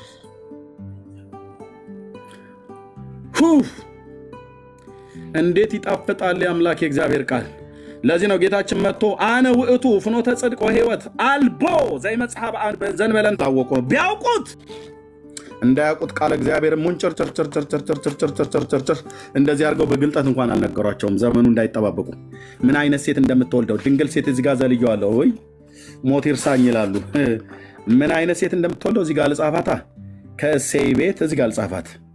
ምን አይነት ሴት እንደምትወልደው ድንግል ሴት እንደምትወልደው ከድንግል ሴት እንደሚወለድ ኢሳይያስ ታውቁታላችሁ 7:14 ይህ ሁሉ ምልክት ነበር የተሰጣቸው። ከይሁዳ ቤት ከነገደ ይሁዳ ከእሴይ ቤት ድንግሊቱን እዚህ ጋር ልጨምራት የእሴይ ቤት ስለሆነች ከድንግል ሴት ቤተልሔም ኤፍራታ ንጉሥ ይወለዳል፣ ይሞታል፣ ትሑት ሆኖ ወደ ኢየሩሳሌም ይቀርባል፣ እጆቹና እግሮቹ ይቸነከራሉ፣ ሞቶ አይቀርም፣ በትንሣኤ ይነሳል። የሚሞትበት ምክንያት ሰርቆ ዋሽቶ ምናም ነገር አይደለም። ኢሳይያስ ሲናገር ስለ ሕዝቤ ኃጢአት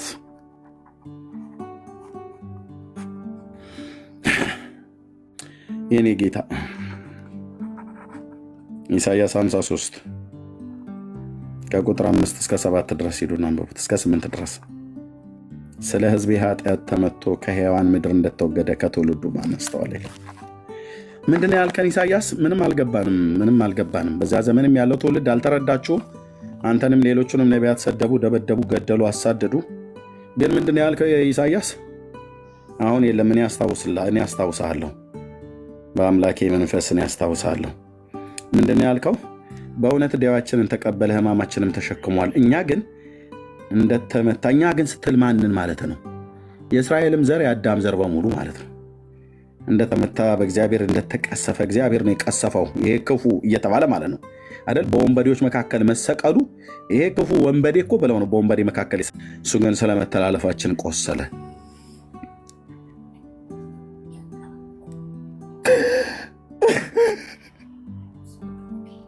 እሱ ግን ስለመተላለፋችን ቆሰለ፣ ስለ በደላችን ደቀቀ። ስለ እኔ በደል ነው የደቀቀው ቀራንዮ ኮረብታ ላይ። እንደዛ ከሊቀ ካህናት ግቢ እያዳፉ ሲወስዱት አይኑን ሲመቱት፣ አፍንጫውን ሲመቱት፣ ጥርሱን ሲመቱት፣ ጭንቅላቱን በመቃ ሲመቱት ጥፋት አጥፍቶ አልነበረም፣ ሰርቆ አልነበረም፣ ማንንም በድሎ አልነበረም፣ ማንንም ተሳድቦ ማንንም ተራግሞ አልነበረም፣ የማንንም ሀብት የማንንም ነገር ስላደረገ አልነበረም።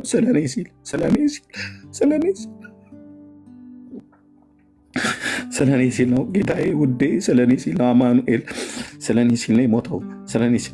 ስለ ዓለም ሁሉ ሲል ነው የሞተው። ስለ እስራኤል ልጆች በደልና ኃጢአት፣ ስለ ዓለም ሁሉ በደልና ኃጢአት ነበር የሞተው። እግዚአብሔር የሁላችንን በደል በእርሱ ላይ አኑሮት። የደህንነታችን ተግሳጽ ማለት እኛ የምንድንበትን ቁጣውን ተግሳጽ ማለት ቁጣ ማለት ነው። እኛ እንድንድን እግዚአብሔር ቁጣውን በልጁ ላይ ያደረገው። ኃጢአት መቀጣት ስለነበረበት በክርስቶስ ሥጋ በኩል መሞት መቀጣት ስለነበረበት ተቀጣ። በእርሱም ላይ ነበረ፣ በእርሱ ቁስል እኛ ተፈወስን። እኛ ሁላችን እያንዳንዳችን እንደ በጎች ተቅበዝብዘን ጠፋን። እኛ እያንዳንዳችን ወደ ገዛ መንገዱ አዘነበለ፣ እግዚአብሔርም የሁላችንን በደል በእርሱ ላይ አኖረ ይላል። ከዚህ የተነሳ የእኔን በደል ተሸክሞ ያንተን የዓለሙን በደልና ኃጢአት ተጨነቃ። ውዴ ተሰቃየ፣ አየህ፣ ተሰቃየ፣ ተጨነቀ። ይሄ ጭንቀት እሾክ የመውጋት ጭንቀት እንዳይመስልህ። ይሄ ጭንቀት የመደብደብ ጭንቀት ብቻ፣ የመተፋትና የመናቅ የመዋረድ ጭንቀት ብቻ አይደለም። ከደረቅ እንጨት ጋር እጁን አጣበቁት በምስማር ተሰቃየ። መከራውን አሳዩት። እጃቸው ተደባዳቢ ናቸው፣ አሰቃቂ ምትን የሚመቱ ሰዎች ናቸው የተባሉ ናቸው።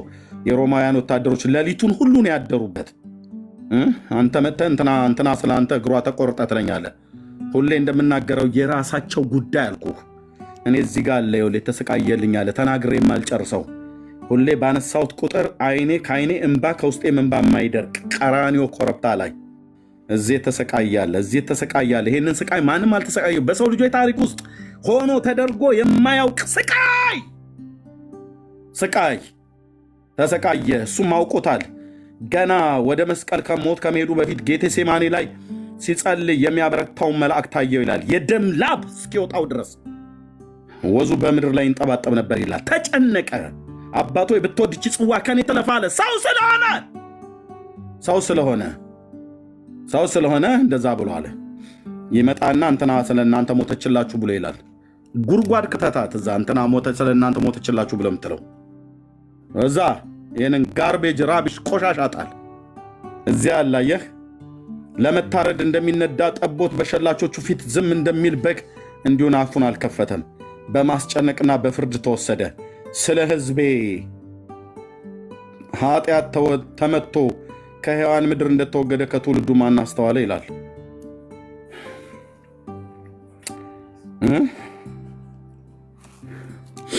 የኔ ጌታ ስም ለዘላለም ይባረክ። ስም ለዘላለም ይባረክ። ስም ለዘላለም ይባረክ። የኔ አባት ኢየሱስ ክርስቶስ ኢየሱስ ክርስቶስ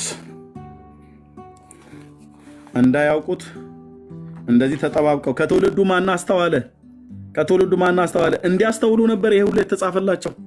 ለምን አላስተዋሉም? የእግዚአብሔርን ቃል አያነቡም፣ አያውቁም። ቢያነቡም ቢያውቁ መምህራኖቹ እንደዚህ ያደረጉባቸው። ኦርቶዶክሳውያን ለምንድነው የእግዚአብሔርን ቃል የማያነቡ? ክርስቶስን የማያውቁት?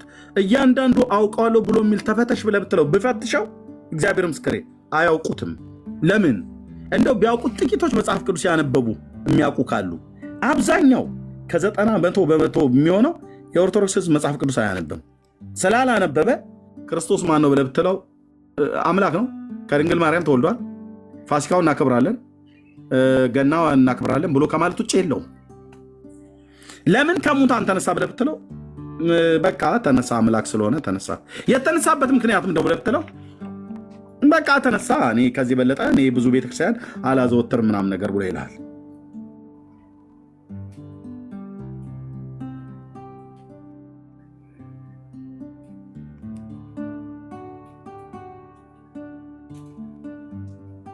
ላላ እህቴ እኔ ነኝ አንዱ አልሽ እህቴ፣ ጌታ ኢየሱስ ክርስቶስን እንድታውቂም እና ወደ እግዚአብሔር ቃል መጽሐፍ ቅዱስ ይህንን አንብቢ። የእግዚአብሔርን ቃል መጽሐፍ ቅዱስን አንብቢ።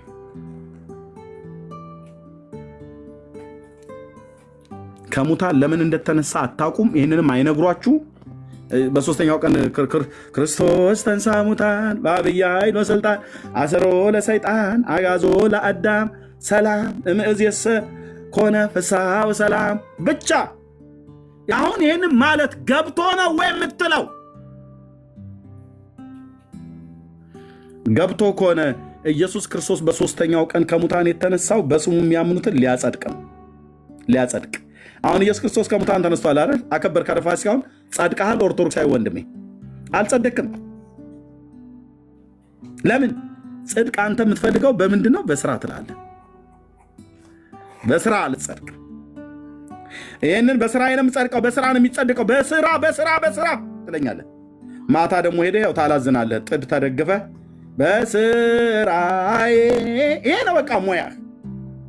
የት ይሆን መግቢያዬ? እጸድቃለሁ ብለኸኛል ነበር። እንደዚህ መተህ ቲክቶክ ላይ በስራ እኮ እጸድቃለሁ ብለኸኛል ወንድምዬ። እዚህ መተህ እኮ ተሟግተሻል። እዚህ ዳጊ ዝም በል። ሚውት አድርገው፣ ሚውት አድርገው። አንዴ ልናገር። እናንተ መናፍቃኑ መቼ እውነት ሲነግሯችሁ ተሰሙና ሚውት አድርገው ነው ብዬ የምልህ። ቢኒያም ብለን አጣድፈህ አካልበህን ሚውት አድርጌ አትጩይ እባክህ። የሴት አስተማሪ የለም። አንቺ ወጋየሁ የምትባይ ዕብራዊት የምትባይ ሚውት አድርጊ። ሰላም እናንተ ምን ጨጭ በሉ ብለን የሚጸድቀው በምንድን ነው ብለህ አልከን? በስራ።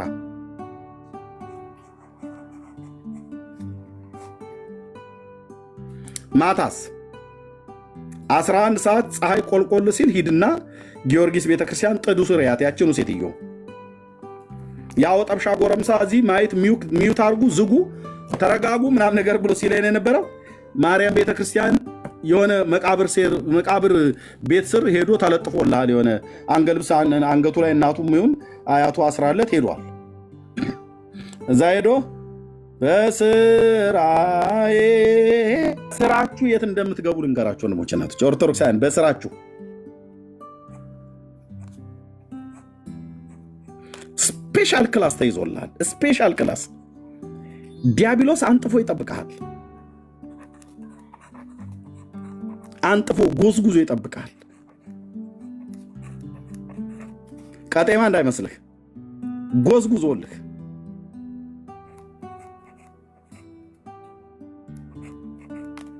ጎዝጉዞ ረከቦት ሲኒ ምናምን ነገር አድርጎልህ ይጠብቃል።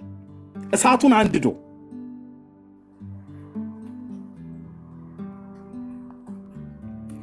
እና እንደ ነሐሴ በቆሎ እያገላበጠ ዘላለምህን ይጠብሳል ማለት ነው።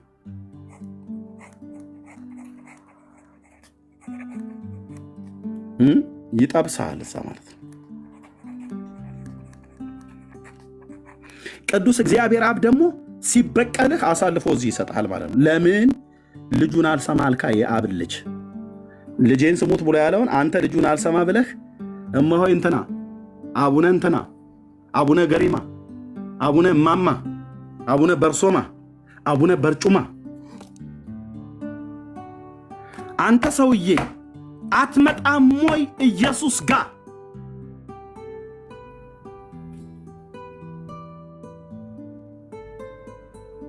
አቡነ እንትና ነው፣ አቡነ እንትና፣ እማሆይ እንትና፣ አቡነ እንትና፣ እማሆይ እንትና ለአንተ ብለው በዛ ወጥተው ይቅርታ አድርጉልኝ፣ ለሚዲያ ባልመጥንም ምናቸው ነው ፈሰሰ ብለው የሚሉ? አንዴ አንጎላቸው ፈሰሰ ይሉሃል፣ አንዴ ደማቸውን ፈሰሰ ይሉሃል። ሽንታቸውና ካፍንጫቸው የሚወርደውን ነገር ብቻ ነው ፈሰሰ ብለው ያላሉ። እሱም ቢሆን ከበረከለ በረከቱ እኮ መሳተፍ ይላል።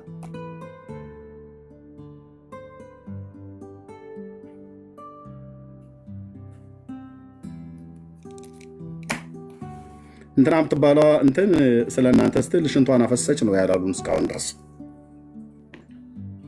ሽንቷ ፈሰሰ ነው ያላሉን እንጂ አልፈሰሰ ነገር የለም።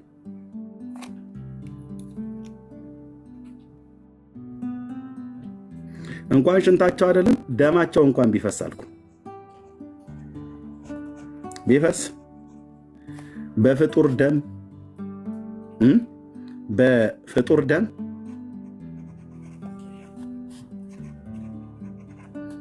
አትድንም። በቃ አትድንም። ለዘላለም ነው የምጠፋው። ለዘላለም በፍጡር ደም አይደለም። አንተ እኮ በፍጡር እኮ ደም አይደለም። በፍጡር መቃብር፣ ጥፍር፣ ፀጉር ርር ነው ነገሩ። አንተዬ መቃብር፣ ጥፍር፣ ፀጉር እንዴት ነው ነገሩ? በር ብቻ የሚያልቅ ፈልግ።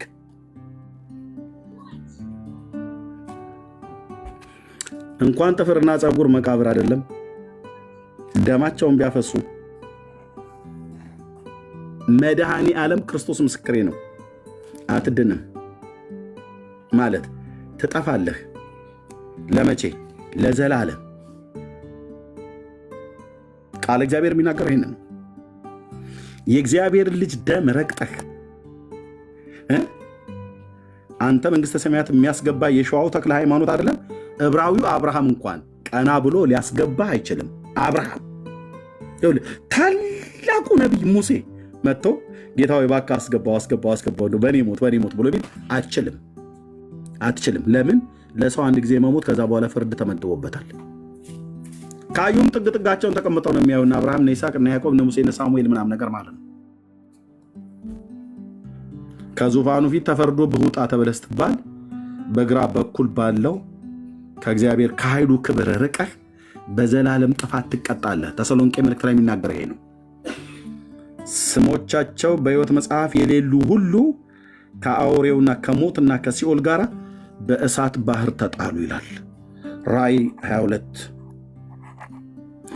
ራእይ 22:15 ላይ 20:15 ላይ 20:15 ላይ ምርጫ ምረጧ፣ በረከትና ሞትን ሕይወትና መርገምን በፊትህ እንዳስቀመጡ ሰማይና ምድርን በአንተ ላይ ያስመሰክራለሁ አለው ሙሴ። ራእይ 20:15 እዚህ ትገባለህ ማለት ነው።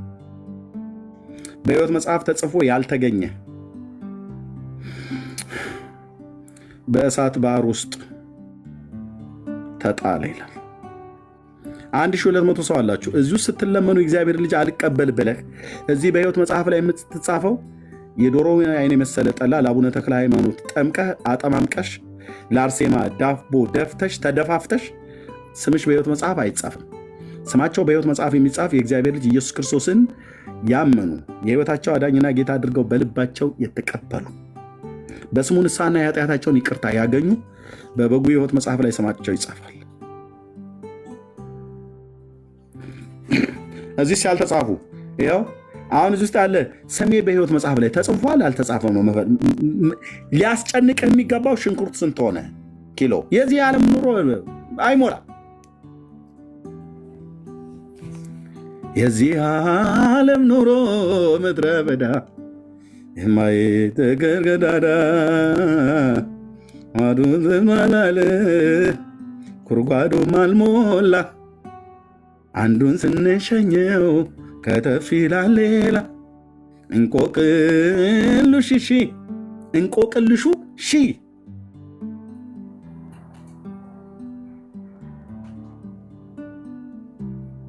ጌታን ይዘን ረፍነው ጌታ ካለን።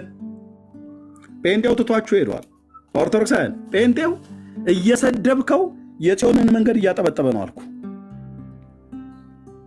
የኋላውን እየረሳ የፊቱን ለመያዝ ሰባሪው እግዚአብሔር የእግዚአብሔር ልጅ ኢየሱስ መንጋው እረኛውን ተከትሎ ከፊታቸው ወጥቷል። እየሰበረ አልፏል። ሞትና መውጊያውን ሲኦልን ለዘላለም ድል ነስቷል። ኢየሱስ ወጥቷል፣ ከፊታችን ወጥቷል። አውሬ አይነጥቀንም። ጎንበስ ባል ወደ ኋላ ዞር ብሎ መመልከት አያስፈልገውም። ራሱ እኛን ሲጠብቀን በዚህኛው በጉራ በኩል ወጣ ቀረ በረከት፣ በዚህኛው በኩል ኤርሚያስ ሄደ እንዴ ምናምን ነገር ብሎ አይልም። እረኛችን ብርቱ ነው። ከፊት ከኋላ ክብሩ ይጠብቀናል። የዘላለም መሰማሪያችን የዘላለም መመሰጊያችን ሆኗል። በኢየሱስ አረፍን። ላንገናኝ አልኩ። እንሲ እናያለን። እንግዲህ መናፍቃኑ ስትገቡ እናያለን አልከኝ አይደል? እናያለን። መድኃኔዓለም ክርስቶስ ምስክሬ ነው እኮ እናልኩ። እናያለን። የእናንተን ሲኦል መግባትማ እስቲ እናያለን እንግዲህ ምናምን ነገር ብሎ ይፎክሯሉ። ምን ይዘው እነሱ ምንም። እሺ የእኛ መንገድ ተሳሳተኑን እናንተ ጋር እንምጣ መጨረሻችሁ ይሄን ነው ብለህ ስትላቸው አናው በብርሃን የሚመላለስ ሰው መጨረሻ የት ነው ብለህ ስትለው አላቅም። ይሄ ኦርቶዶክሶች ናቸው። አባና ፋርፋስ ምን ይላሉ? እንዴት ነው የጻፍኩት? አንተዬ ፋርፋ ኦኬ። የት ነው መጨረሻችሁ ስትሞቱ? አናውቅም። ነብያችሁ መሐመድ ያውቃል እንዴ? አያውቅም።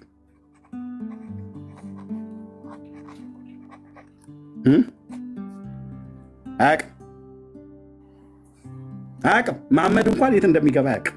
አላውቅም። ገና በቂያማ ቀን ነው ይልሃል። በቂያማ ቀን በቂያማ በፍርድ ቀን ማለት ነው። በቂያማ ቀን ነው የሚያውቀው ራሱ መሐመድ። ፋርፋ አባናና ፋርፋ ሁለቱ የሶሪያ ወንዞች። ጴንጤው በመካከል ሰንጥቆ ኢየሱስን ተከትሎ ሄዷል። አቤቱ ጌታዬ፣ አቤቱ ጌታዬ፣ አቤቱ ጌታዬ፣ አቤቱ ጌታዬ፣ አቤቱ ጌታዬ። እዚህ እነዚህን ጠይቃቸው። ለምን ደሞ አታውቁት? ያው በስራችን በዛ ወጥቶ በዚህ ገብቶ በዚህ ገብቶ ኢየሱስ ክርስቶስን እኮ በማመን እንዲሁ ትጸድቃላችሁ ብሏል። አይ አባ ጊዮርጊስ ዘጋስጫ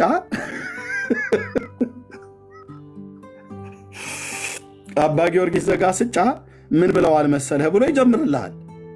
እንዴ ወይኔ በላቸው ይላል። ይሄ እኮ በእውነት ነው እኮ ብዬ ሽመል እኮ የሚያማዝዝ እኮ ነገር እኮ ነው የሚያወሩ። አባ ጊዮርጊስ ዘጋስጫ ትለኛለህ እንዴ አንተ ሰውዬ? እኔ የምልህ በቃ ተረሱ ማለት ነው። እንደዚህ ያሉት አባቶች ነቢያት፣ እነ ጳውሎስ፣ እነ ጴጥሮስ፣ እነ ዮሐንስ፣ እነ ኢሳያስ፣ እነ ኤርሚያስ ምን አሉ ማለት በቃ ተረሳ። ይሄ ፋራውን አይደል? ኑ በብርሃኑ ተመላለሱ አተላ እንድትልሱ፣ ኑ በብርሃኑ ተመላለሱ ዳቦ እንድትጎርሱ። ይሄ ነው በቃ ዝማሬው፣ ይሄ ነው ምርጥ ዝማሬ። ዳጊ ዜማ ቀበለኝ። እሰራዋለሁ አልኩ እኔ እሰራዋለሁ። ከማን አንሼ አተላ እንድትልሱ ዳቦ እንድትጎርሱ፣ ኑ በብርሃኑ ተመላለሱ። በደንብ ከሽኝ እሰራዋለሁ አልኩ። ማይሞታል ዳጊ እንደውም መዝሙሩን ትቶታል። እኔ እሰራለሁ። እናያለን።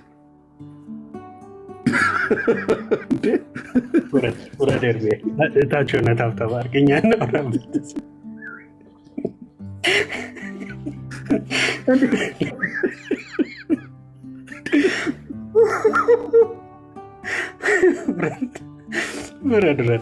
አንተ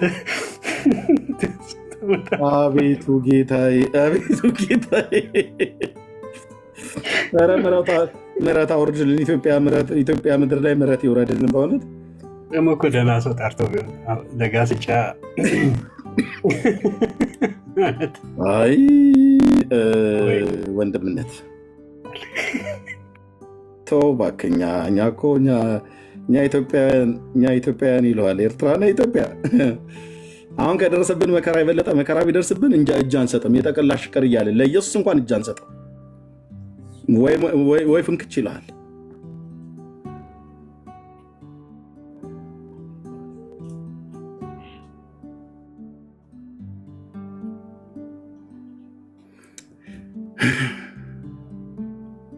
እህትዬ በሞቴ ይላል አበሻ። በሞቴ የዘላለም ህይወት ትፈልጋለሽ? የዘላለም ህይወት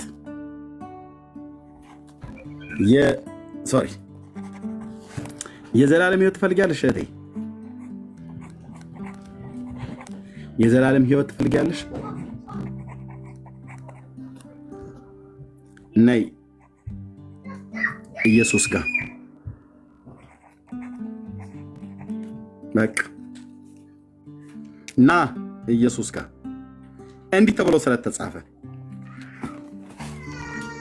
ጨርሻለሁ። ለወንድሞቼ እሰጣቸዋለሁ። እንዲህ ተብሎ ስለተጻፈ እና ኢየሱስ ጋር ለምን እሱ ጋር መጥቼ ምን ላገኝ? እኔ ብዙ ሞክሬያለሁ ብለህ ካልከኝ ብዙ ሙከራዎችን ሞክረሃል፣ ግን አልተሳካልህም። ና እግዚአብሔርን የዘላለም ህይወት እንደሰጠ ይህም ህይወት በእናቱ በማርያም በስራ አንዳንድ ሃይማኖታዊ ስርዓትን በመፈጸም አይልም። የዘላለም ህይወት እንደሰጠን ይህም ህይወት በልጁ እንዳለ ምስክሩ ይህ ነው። ልጁ ያለው ህይወት አለው። የእግዚአብሔር ልጅ የሌለው ህይወት የለው።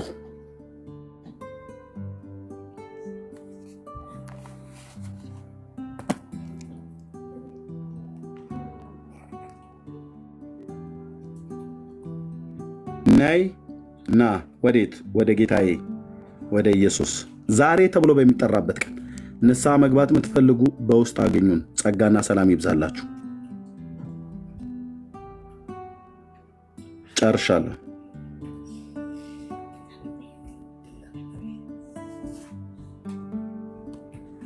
ተባረኩ ወገኖች።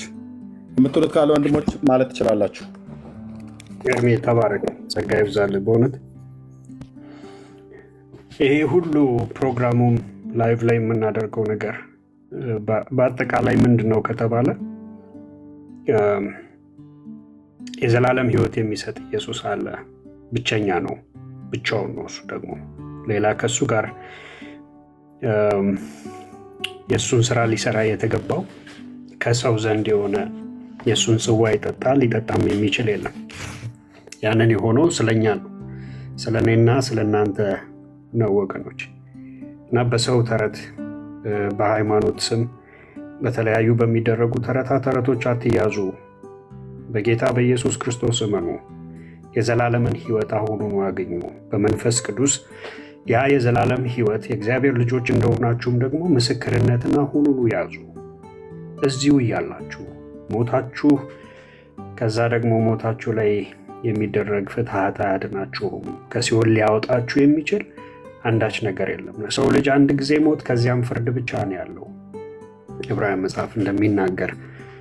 ስለዚህ ኑ ወደዚህ ጌታ፣ ይህንን ጌታ ታውቁትና የዘላለም ህይወት የሆነላችሁ ዘንድ ኢየሱስ እንዳለው ማለት ነው። እውነተኛ የሆንከውን አንተን ያውቁ ዘንድ፣ እውነተኛ አምላክ የሆንከውን አንተን ያውቁ ዘንድ፣ የላከውንም ልጅን ኢየሱስ ክርስቶስን ያውቁ ዘንድ ይህች የዘላለም ህይወት ናት እንዳለ በዚህ እውነተኛ እውቀት የዘላለም ህይወት ይኖራችሁ ዘንድ ነው ወገኖች ምንለምናችሁ። ስለ ጌታ ብለን እንለምናችኋለን እና ተባረኩ። በእውነት ጌታን ማግኘት እፈልጋለሁ፣ የዘላለም ህይወት ያስፈልገኛል፣ እኔም መዳን እፈልጋለሁ የምትሉ ወገኖች እዚህ ውስጥ ካላችሁ፣ ኦርቶዶክሳውያን ብትሆኑ፣ ሙስሊም ብትሆኑ፣ እንደዚሁም በተለያየ የተሳሳተ ቤተ እምነት ውስጥ ያላችሁ ኦንሊ ጂሰሶች፣ ጀሆቫ ዊትነስ ብትሆኑ፣ ሁላችሁም በተለይ በሰዎች ካልት በሆነ ወይንም ሰዎች በራሳቸው አእምሮ ፈልስፈው በፈጠሩት ፍልስፍና ውስጥ ያላችሁ ካላችሁ በውስጥ በኩል ሜሴጅ ጻፉልን። የንስሐን ጸሎት አብረን እንጸልያለን። ጊዜውም እያለቀ ነው። ጌታ ሊመጣ በደጅ ነው። እዚህ ጋር መተንም እንደምንከራከርበት አይደለም። ከዚህ በኋላ እንደዛ ነው። አንዳንድ ዩሮፒያን ሀገሮችን ብትመለከቱ ጸሎትን ራሱ በአእምሮአችሁ ራሱ የምትጸልዩትን በልባችሁ ራሱ የምትጸልዩትን ኢሊጋል አድርገውታል። ስለዚህ ምን እያልናችሁ ነው? ጊዜው እያለቀ ነው። ጌታ በደጅ ሊመጣ አለ። ከዚህ የዘላለም ሕይወት አትጉደሉ ወገኖች። I would love to see እኔ እያንዳንዱ እዚህ ውስጥ መጥቶ ስለ ኦርቶዶክስ ወገቡን ይዞ የሚውረገረገው ሁሉ ነገ ሰማይ ሲሄድ ላጣው ማልፈልገው ወንድም እህት ነው የሚሆኑት። ማናችንም የሰማይ ደስታው ነው፣ የአብ ደስታው ነው። ሰው በልጁ አምኖ ሲድን የአብ ደስታ ነው። የመላእክት ሁሉ ደስታ ነው። ዋጋውን ከንቱ የሚያደርጉ ከንቱ ትምህርቶች በሰዎች ምናብ የተፈጠሩ ለዘላለም ያለውን በክርስቶስ ኢየሱስ የተዘጋጀላችሁን የተጠራችሁበትን ለክብር የተጠራችሁበትን ያንን የዘላለም ሕይወት አያሳጣችሁ ወገኖች። ኢየሱስ ክርስቶስ ይወዳችኋል። ደግሞም ብትመለሱ ጌታንም ብትቀበሉ የዘላለም ሕይወት ይሰጣችኋል። ይሄ በመጽሐፍ እንደተነገረ ነው። ለተቀበሉት ግን በስሙ ለሚያምኑ የእግዚአብሔር ልጆች የሆኑ ዘንድ ስልጣንን ሰጣቸው ተብሎ እንደተጻፈ ነው። ዮሐንስ ወንጌል ምዕራፍ 1 ቁጥር 12 ላይ። ስለዚህ ኑ ወደ ብርሃኑ ኑ ማለት የሰው ልጅ ስራው በእግዚአብሔር ተደርጎ እንደሆነ ወደ ብርሃን ይመጣል። ራሱ ሊሰራና ራሱ ሊድንበት የማይችለውን ወደ እግዚአብሔር ይመጣል። ዮሐንስ ወንጌል ምዕራፍ 3 ቁጥር 20 እና 21ን በደንብ ካነበባችሁ ወገኖች ስራችን በእግዚአብሔር ተሰርቶ እንደሆነ እውነትን የሚያደርግ ይህንን ያደርጋል ይለናል። ምን ስራው በእግዚአብሔር ተሰርቶ እንደሆነ ወደ ምን ይመጣል? ወደ ብርሃን ይመጣል። ወደ ብርሃን መምጣት ማለት ስራችሁን ራሳችሁ ስሩ ተወጡት አይደለም። እግዚአብሔር የማያስተውል አምላክ አይደለም። ማስተዋልን ለእኛ የሰጠን እሱ የማያስተውል አምላክ አይደለም። ለጽድቅ የሚሆን ስራ የሰው ልጅ ለጽድቅ የሚሆን ስራ ማድረግ አይችልም፣ አድርጎ ሊጸድቅበት ስለማይችል ነገር ግን ስራችን በጌታ ተደርጎ እንደሆነ እውነትን የሚያደርግ ወዴት ይመጣል አለ? ወደ ብርሃን መምጣት ማለት ስራው አንድ ሰው በእግዚአብሔር ተደርጎ እንደሆነ አምኖ ሲመጣ ማለት ነው እንጂ ኦርቶዶክስ ስለሆነ ወይ ጴንጤ ስለሆነ ማለትም አይደለም። ስለዚህ ወገኖች ስራችሁ ተሰርቶላችኋል፣ ዋጋችሁ ተከፍሎላችኋል። በተሰራላችሁ ስራ በተከፈለላችሁ ዋጋ አትስሩ፣ ዋጋም አትክፈሉ፣ ያውም የዘላለም ሕይወት የማይሰጥ ዋጋ፣ ያውም ሊያድናችሁ የማይችል ዋጋ። ኢየሱስ ጌታ ነው። ይህንን ነው የምንነግራችሁ። ተባረኩ። የገባችሁ ወንድሞች ቤካዬ፣ ፓስተር ወግዬ፣ ብሩኬ፣ ቅዱሴም እንደዚሁ በደንብ ጊዜ አልተሰጠም። ሰላም እንደዚሁም ዳጊዬም ሁላችሁም ማይካችሁን ከፍታችሁ ሰላም በሉ።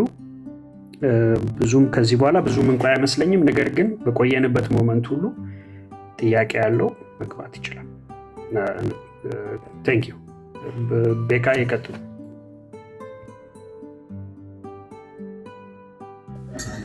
እሺ ቢና እየጸጋ ያብዛል። አይምነት ሁላችንም ሰላም ብያለሁ። ዳጊ፣ ቅርስዬ፣ ብሩኬዋ፣ እብራይቲ፣ ኦጊዬ ሁላችሁንም ሰላም ብያለሁ። የጌታ ጸጋና ሰላም ይብዛላችሁ። ከስራ ያላችሁ ወንድምናቶቼ እኔ ምንም ምለው የለኝም። ኤርሚ የእግዚአብሔር አምላክ አብዝቶ ይባርክ። ቅዱስ አንተንም እንደዚሁ በዚህ ያላችሁ ያገለግላችሁ ሁላችሁንም እግዚአብሔር አምላክ አብዝቶ ይባርካችሁ። እናንተንም ቤተሰቦቻችንም ሁሉ እግዚአብሔር አምላክ በክርስቶስ ኢየሱስ ይባርካችሁ። በጣም ወዳችኋለሁ።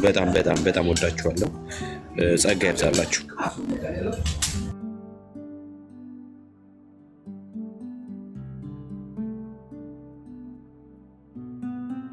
አሜን። ጸጋ ይብዛል ቤካዬ። ፓስተር ወጊ ያለሽ?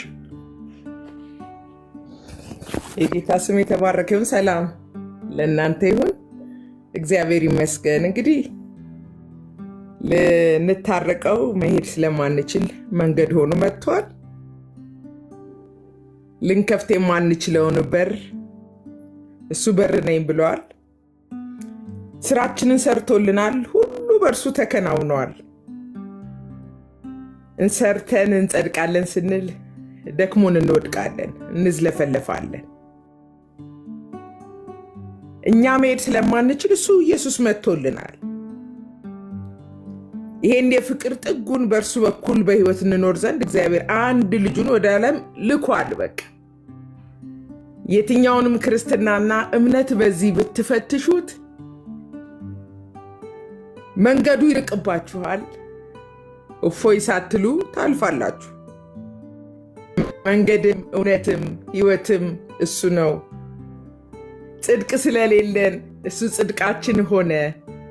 በጣም ደስ የሚል ሐዋርያዊ ትምህርት ነው ኤርሚስ ያስተምረን የነበረው። በእርሱ ቁስል እኛ ተፈወስን። እርሱን እያልን እያከበርን ከብረናል። ወደዚህ ክብር፣ ወደዚህ ወደ ከበረ ጥሪ፣ ወደ ፍጹሙ ቤተ ክርስቲያን ክርስትና ሲባል የደስታ ዜና የምስራች ያላት እርቀ እግዚአብሔርን አሜን ያለች ልጁን የተቀበለች ነች ቤተ ክርስቲያን። ክርስትናን በስራችን ሌላውም እምነት ውስጥ ያላችሁ ጉዞአችንን ወደ መንግሥተ ሰማይ ለማድረግ አቅማችንን መፈተሽ አለብን። መጽሐፍ እንደሚናገር እኮ በቃ ገና ደካሞች ሳለን ክርስቶስ ስለ ኃጢአተኞች ሞተ ነው የሚል። በጣም ወንጌልን ሁሌ የምንናገረው ስራችንን ሰርቶልናል። በስራችን አንጸድቅም፣ አቅመ ቢሶች ነን። እጅ ሰጥተናል፣ እጅ ስጡ። ሰው ሊያረገን ሰው ሆኖልናል ኢየሱስ። ድልድዩን ገጥሞልናል ጌታ። ፍቅር ከላይ መጥቷል፣ ፈልጎናል። ፍለጋ ላይ 2000 ምናምን ዓመት ወንጌል ይሰበካል። ወንጌል የደስታ ዜና ነው፣ የምስራች ነው። ለሰው ያልተቻለውን እግዚአብሔር ልጁን ልኮ ሃሌሉያ የራሱ ክንድ መድኃኒትን አምጥቶለታል ይላል። ሁሉም ሃይማኖቶች በዚህ ድከም፣ በዛ ጹም፣ በዚህ አድርግ ያንንም ብሎ እንኳን ሰማይ መድረስ አይቻልም። መንገዱ አድካሚ ነው። ዝላችሁ ሳትወድቁ ያ የጨለማ የድቅድቅ ጨለማ የፍርድ ጊዜ ሳይመጣ በኢየሱስ ክርስቶስ ስራ ጽደቁ። ጽድቃችሁ ደግሞ ወንጌልን ስሩ፣ ድሆችን አብሉ፣ እግዚአብሔር ደስ የሚያሰኘውን ህይወት ኑሩ። በደስታ የዘመራችሁ ቀና ብላችሁ የጌታችን የኢየሱስ ክርስቶስን ዳግም መምጣት ጠብቁ። የገባን ይሄ ነው። እፎይ ያልንበት እውነት ይሄ ነው። ያው እንደገና አልናገርም። ስራችንን ሰርቶልናል፣ ሰላምንም ሰጥቶናል። ሁሉ በእርሱ ተከናውኗል። አቅመ ቢሶቹን አቅም ሆኖናል። ህመምተኞችን ታመውልናል። ተስፋ ያልነበረንን ተስፋ ሰጥቶናል። ኢየሱስ ክርስቶስ ብቻ።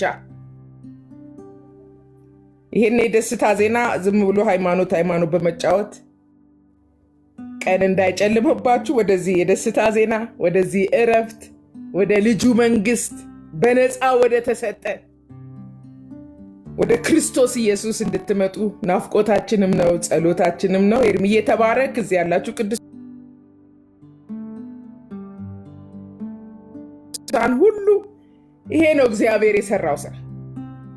እግዚአብሔር ፍቅሩን የገለጠው በእርሱ በኩል በህይወት እንኖር ዘንድ እግዚአብሔር የላከው ወደ ዓለም የላከውን ተቀበሉ። ኤርፖርት አይደለም፣ ተቀበሉት። ምህረት እሱ ነው። እግዚአብሔር ያለ ኢየሱስ ማንንም አያውቅም። የፈለገ ነገር ብንሰራ ጽድቁን የሚመጥን ስራ ሰው ልጅ መስራት ስለማይችል ጻድቁን ልኮልናል። ተባረኩ።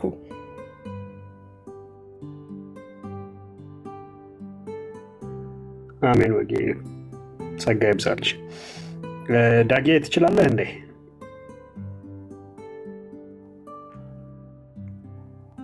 ኦኬ፣ ዳጌ የሚችል አይመስለኝም። እሺ ብሩኬ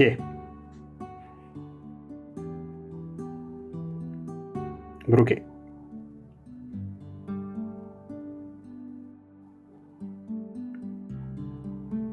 ብሩኬ አለ?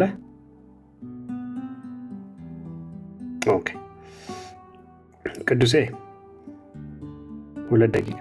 እሺ ብሩኬ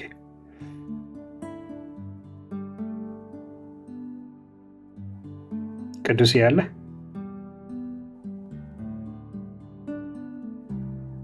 ኦኬ ወገኖች ሁሉ ተኝተዋል ይመስለኛል። እሺ ሰላምዬ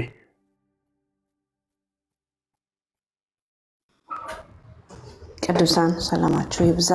እኔ እንኳን ብዙ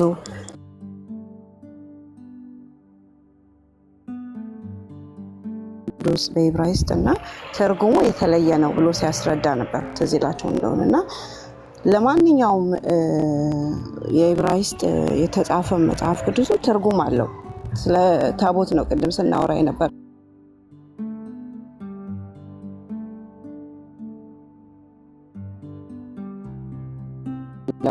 እንደቀደም እንዳየ ነው። ስለዚህ ምንድነው ከዚህ ላይ የተረዳሁት አብዛኛውን እንትኖች ቀጥታ ሲተረጉሙት ቃሉ አይደለም። አሁን ቅድም እንዳለው ታቦት ሚል ጭራሽ መጽሐፍ ቅዱስ ላይ የለም እና ራሳቸው ያው የፈለጉት ደርበው የሚያወሩት ርዕስ ስለሚፈጥሩ ያ ደግሞ በጣም የሚያምታታ ህዝብ ነውና ከቻላችሁ የመጽሐፍ ቅዱስን ወይ ከግሪክ ተርጉሙት ወይም ከዕብራይስጡ ተርጉሙት እላለሁ። ከዕብራይስጡ ስትተረጉሙት ደግሞ የምትፈልጉትን ቃል ከዛ አታገኙትም። እንዳልነው ቅድም ስለ ታቦት ነው ያወራነው። ጽላትም ሆነ ስትተረጉሙት በአማርኛ እንትን አይደለም፣ ቀጥታ ስትተረጉም ያ ቃላት አይመጣም። ምሳሌ ልስጣችሁና አሁን ቴብል ያው ምንድን ያልነው እንትን መክተፊያ ነው የምንለው በዕብራይስጥ መክተፊያ ነው። ያው ታቦት ብለው ይዘው የሚዘሩት በዕብራይስጥ ስትተረጉሙት ግና ያው እውነት እንትን ነው መክተፊያ ነው። እና ጽላት እንዴት አድርገው እንደሚተረጉሙት ታቦትን ከምን አምጥተው ለራሳቸው እንደሚተረጉሙት በጣም አንደኛ ያናዳል። በቃ ብዙዎች ዕብራይስጥ አያውቁም ወይም ግሪካዊ አያውቁም ብለው ያችን ለራሳቸው ተርጉሞ ለማስረዳት በጣም መሸማቀቅና በጣም ድጋፍ ለኦርቶዶክስ ነው፣ ለእምነት እኮ አይደለም የሚደግፉት። ያ ደግሞ በጣም ቁጭ ብዬ ስሰማ ውስጤ ይነካልኝ። በቃ የፈጠሩት እምነት ነው እንጂ እውነት የመጽሐፍ ቅዱስ እምነት አይደለም ብዬ በጣም አዝናለሁ። እና በጌታ ስም በእውነት ነው የምንላቸው ኦርቶዶክስ አትጥፉ፣ ኑ ወደ ጌታ፣ እውነተኛውን ጌታን ተከተሉ። እውነተኛ መጽሐፍ ቅዱስን ከፍታችሁ አንብቡትኝ። ብዙ እኮ ማታውቁትን እንዴት ለራሳችሁ ወስዳችሁ ተርጉማችሁ ይሄ ነው ቃሉ ብላችሁ እንዴት ብዙ ዕብራይስጥ የሚያውቋሉ ግሪካዊም ቅድም ወንድማችን ገብቶ ኔቸራ ሲያስረዳ ነበር። እና ቃል በቃል ትርጉሙ የለም ትላላችሁ። ቃል በቃል ትርጉሙ አለ። እና በጌታ ስም አይናችሁን ክፈቱት፣ ህዝቡን አታታሉ። አባቶች ምትሉትን ተውትኝ። እኛም እኮ በዚህ ነው ያደግነው፣ በተረት ተረት ራባኒሞች እንደዚህ ነው የሚሉ በቃ ቀጥታ ከፍታችሁ መጽሐፉን ማንበብ አትችሉም እየተባለ ነበረ። አይደለም፣ እኛ ከፍተን ስናነበው ግና ውሸታቸው ሁሉ ተገለጠ። እነ ራባኒ ባይናቸው እኔ ኡልፐና ነው ዳጊ አለች ያደኩትኝ የተማርኩትኝ እነ ራሺን እነ ሚድራሻን እያነበብኩ ማለት ነው። ሴት ጭራሽ መጽሐፍ ቅዱስ ከፍታ ማንበብ አትችልም ተብለን የተማርነው ለምንድን ነው? እውነቱ እንዳይገለጥ ነው። እውነቱ እንዳናቅ ክርስቶስን እንዳንቀበል ነው። ይሄ ደግሞ ያማል። እናንተም በእውነት እኔ እንደነቃውትኝ ከአይሁድ ዘመድ ነው የተወለድኩኝ ያደኩትኝ። በቃ አጠጥተው ያሳደጉኝ ሻባትን በግድ ተጠብቂ ተብዬ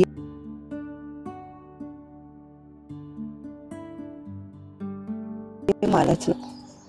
ግን መፍትሄውን አላወቅነውም፣ አልተረዳውም በምን ምክንያት እንደሆነ።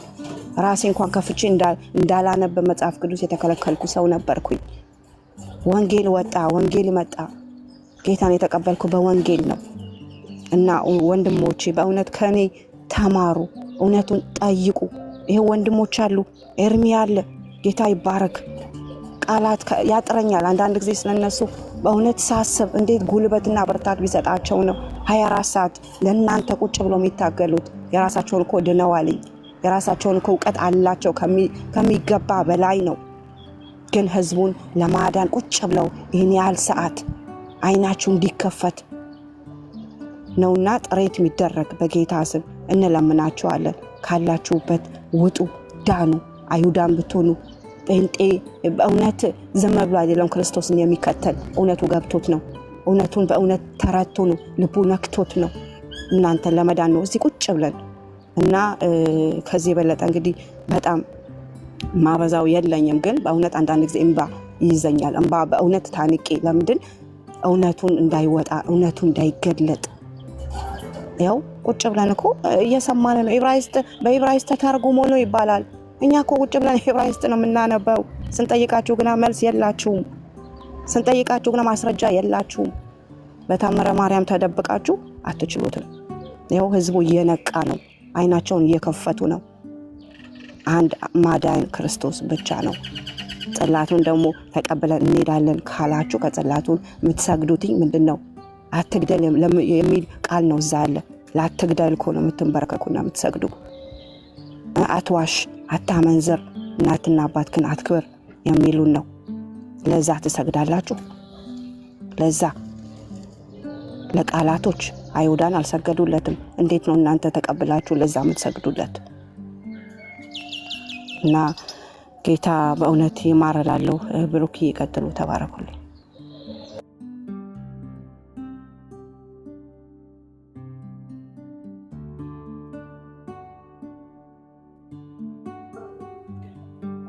አሜን። ተባረኪ።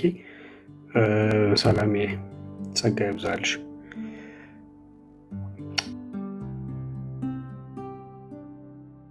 እሺ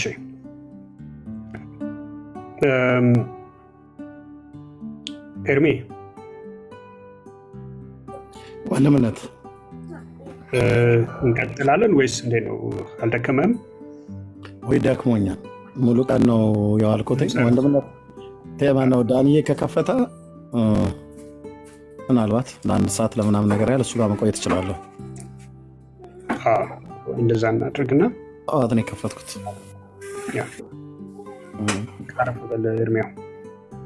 ያ ወገኖች ጸጋና ሰላም ይብዛላችሁ። 1.8 አደርሳችሁታል ታቡን። ጌታ እግዚአብሔር ዘመናችሁን ይባርክ። ኮፕሊንኮም ወደ 58,000 አካባቢ ነው። ጌታ ዘመናችሁን ይባርክ። ተባረኩ። በጸሎት ስለምታስቡን ስለምትጸልዩልን ቅዱሳን እግዚአብሔር የሚድኑትንም እየጨመረ እያበዛ ስላለ ለእግዚአብሔር ክብር ይሁን እና ተባረኩ ወገኖች። ባላያችሁ ደስ ባለኝ ነበር፣ ግን በውስጥ መስመር በተለይ የሚጽፉልኝ ወገኖች አሉ፣ በጣም ብዙዎች ፕሊስ አትውጣ ምናምን ነገር እያሉ ማለት ነው እና በጸሎት አስቡኝ። ተባረኩ። ዳንዬ ካለ እስኪ ዳኒን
ቤቱ ዝም ከሚል ማን ልዘምርላችሁ አይሻልም? ሞርዴካይ በተነን እስኪ በተነን ልበትናችሁ ይሻላል። ሁሉም በራሴ አይን ማየው ነገር አለኝ።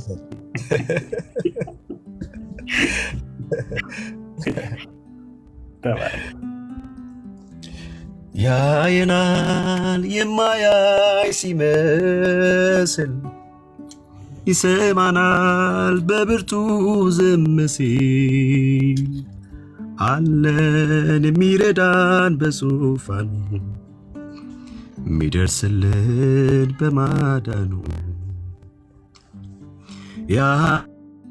የማያይ ሲመስል ይሰማናል በብርቱ ዝም ሲል አለን የሚረዳን በዙፋኑ የሚደርስልን በማዳኑ በድካማችን ሚራራልን የማይዝቅ በውድቀታችን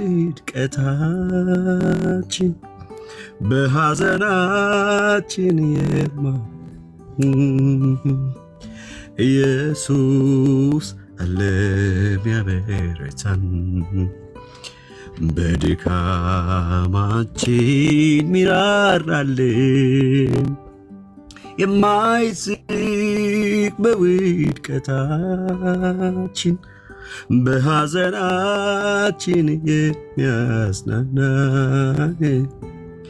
ኢየሱስ አለ የሚያበረታን እሱ ራሱ እንደ ሰው ተፈትኖ ብዙ አልፎበታል እኛን ሆኖ ከኃጢአት በቀር ብዙ ሆኗል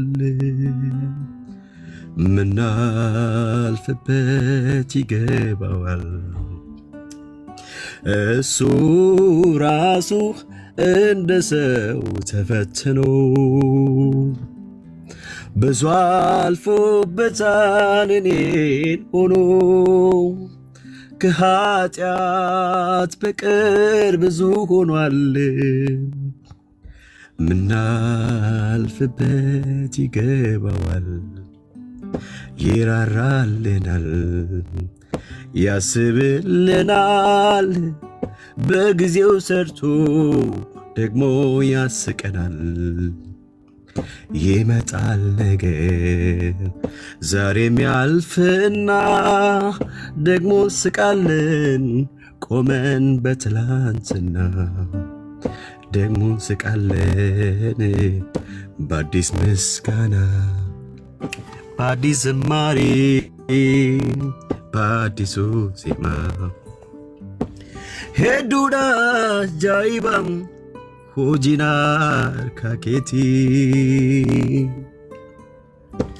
dandain chalizumi nanima undati kan gales ojigi otura jefadu kanara tuchalemi egamal dubbadu Siranjiru jaba gudan gonkuma sidamera jiresi unduma zimbitama gadi jede abbako sila dabarako Siranjiru jaba gudan gonkuma sidamera jiresi unduma zimbitama gadi jede abbako Sila dabarako Hallelujah Heduda jaibam hojinar kaketi Dande chalizumi nanima hondati Kan kale sojigi utura jefadu Kanaratu jalemi egamal dubbadu Siranjiru jaba gudan gonkuma sidamera jiresi unduma simbidaba gadi jede abaku sila dabarako Siranjiru jaba gudan gonkuma sidamera jiresi unduma simbidaba gadi jede abaku Sila dabaraku tabaraku Siranjiru jaba gudan gonkuma sila merah jiresi unduma yari gade abbako gamarko Siranjiru jaba gudan gonkuma balo ትንሽ በለው ቤኪዬ Siranjiru jaba gudan gonkuma sidamera jiresi unduma simbitama gadi jede abaku sila dabaraku Siranjiru jaba gudan gonkuma sidamera jiresi unduma simbitama gadi jede abaku sila dabaraku ሃሌሉያ ጌታ ይባረክ ተባረክ ብራዘር አሜን እግዚአብሔር ዘመንን ይባረክ ጌታ ኢየሱስ ለዘላለም ስሙ ይባረክ እግዚአብሔር ለዘላለም ይባርካችሁ ደግሞም ተባርካችኋል ወንድሞቼ እና እህቶቼ አብሬያችሁ ቆይታ ባረክ በጣም ደስ ባለኝ ነበር ወንድምነት ዳንዬ ከፍታል ጠይቀው ኤርሚ አይ ከቤት ውጭ ነው ያለው ከቤት ውጭ ነው ያለው ውጭ ነው ያለው ኦኬ እዚህ ውስጥ የሚከፍት የለም ዴካ መክፈት ትችላለህ ሌሎች በይ ወንድምነት ስራ ላይ ነኝ እኔ መልካም ጸጋና ሰላም ይብዛላችሁ ልለያችሁ ነው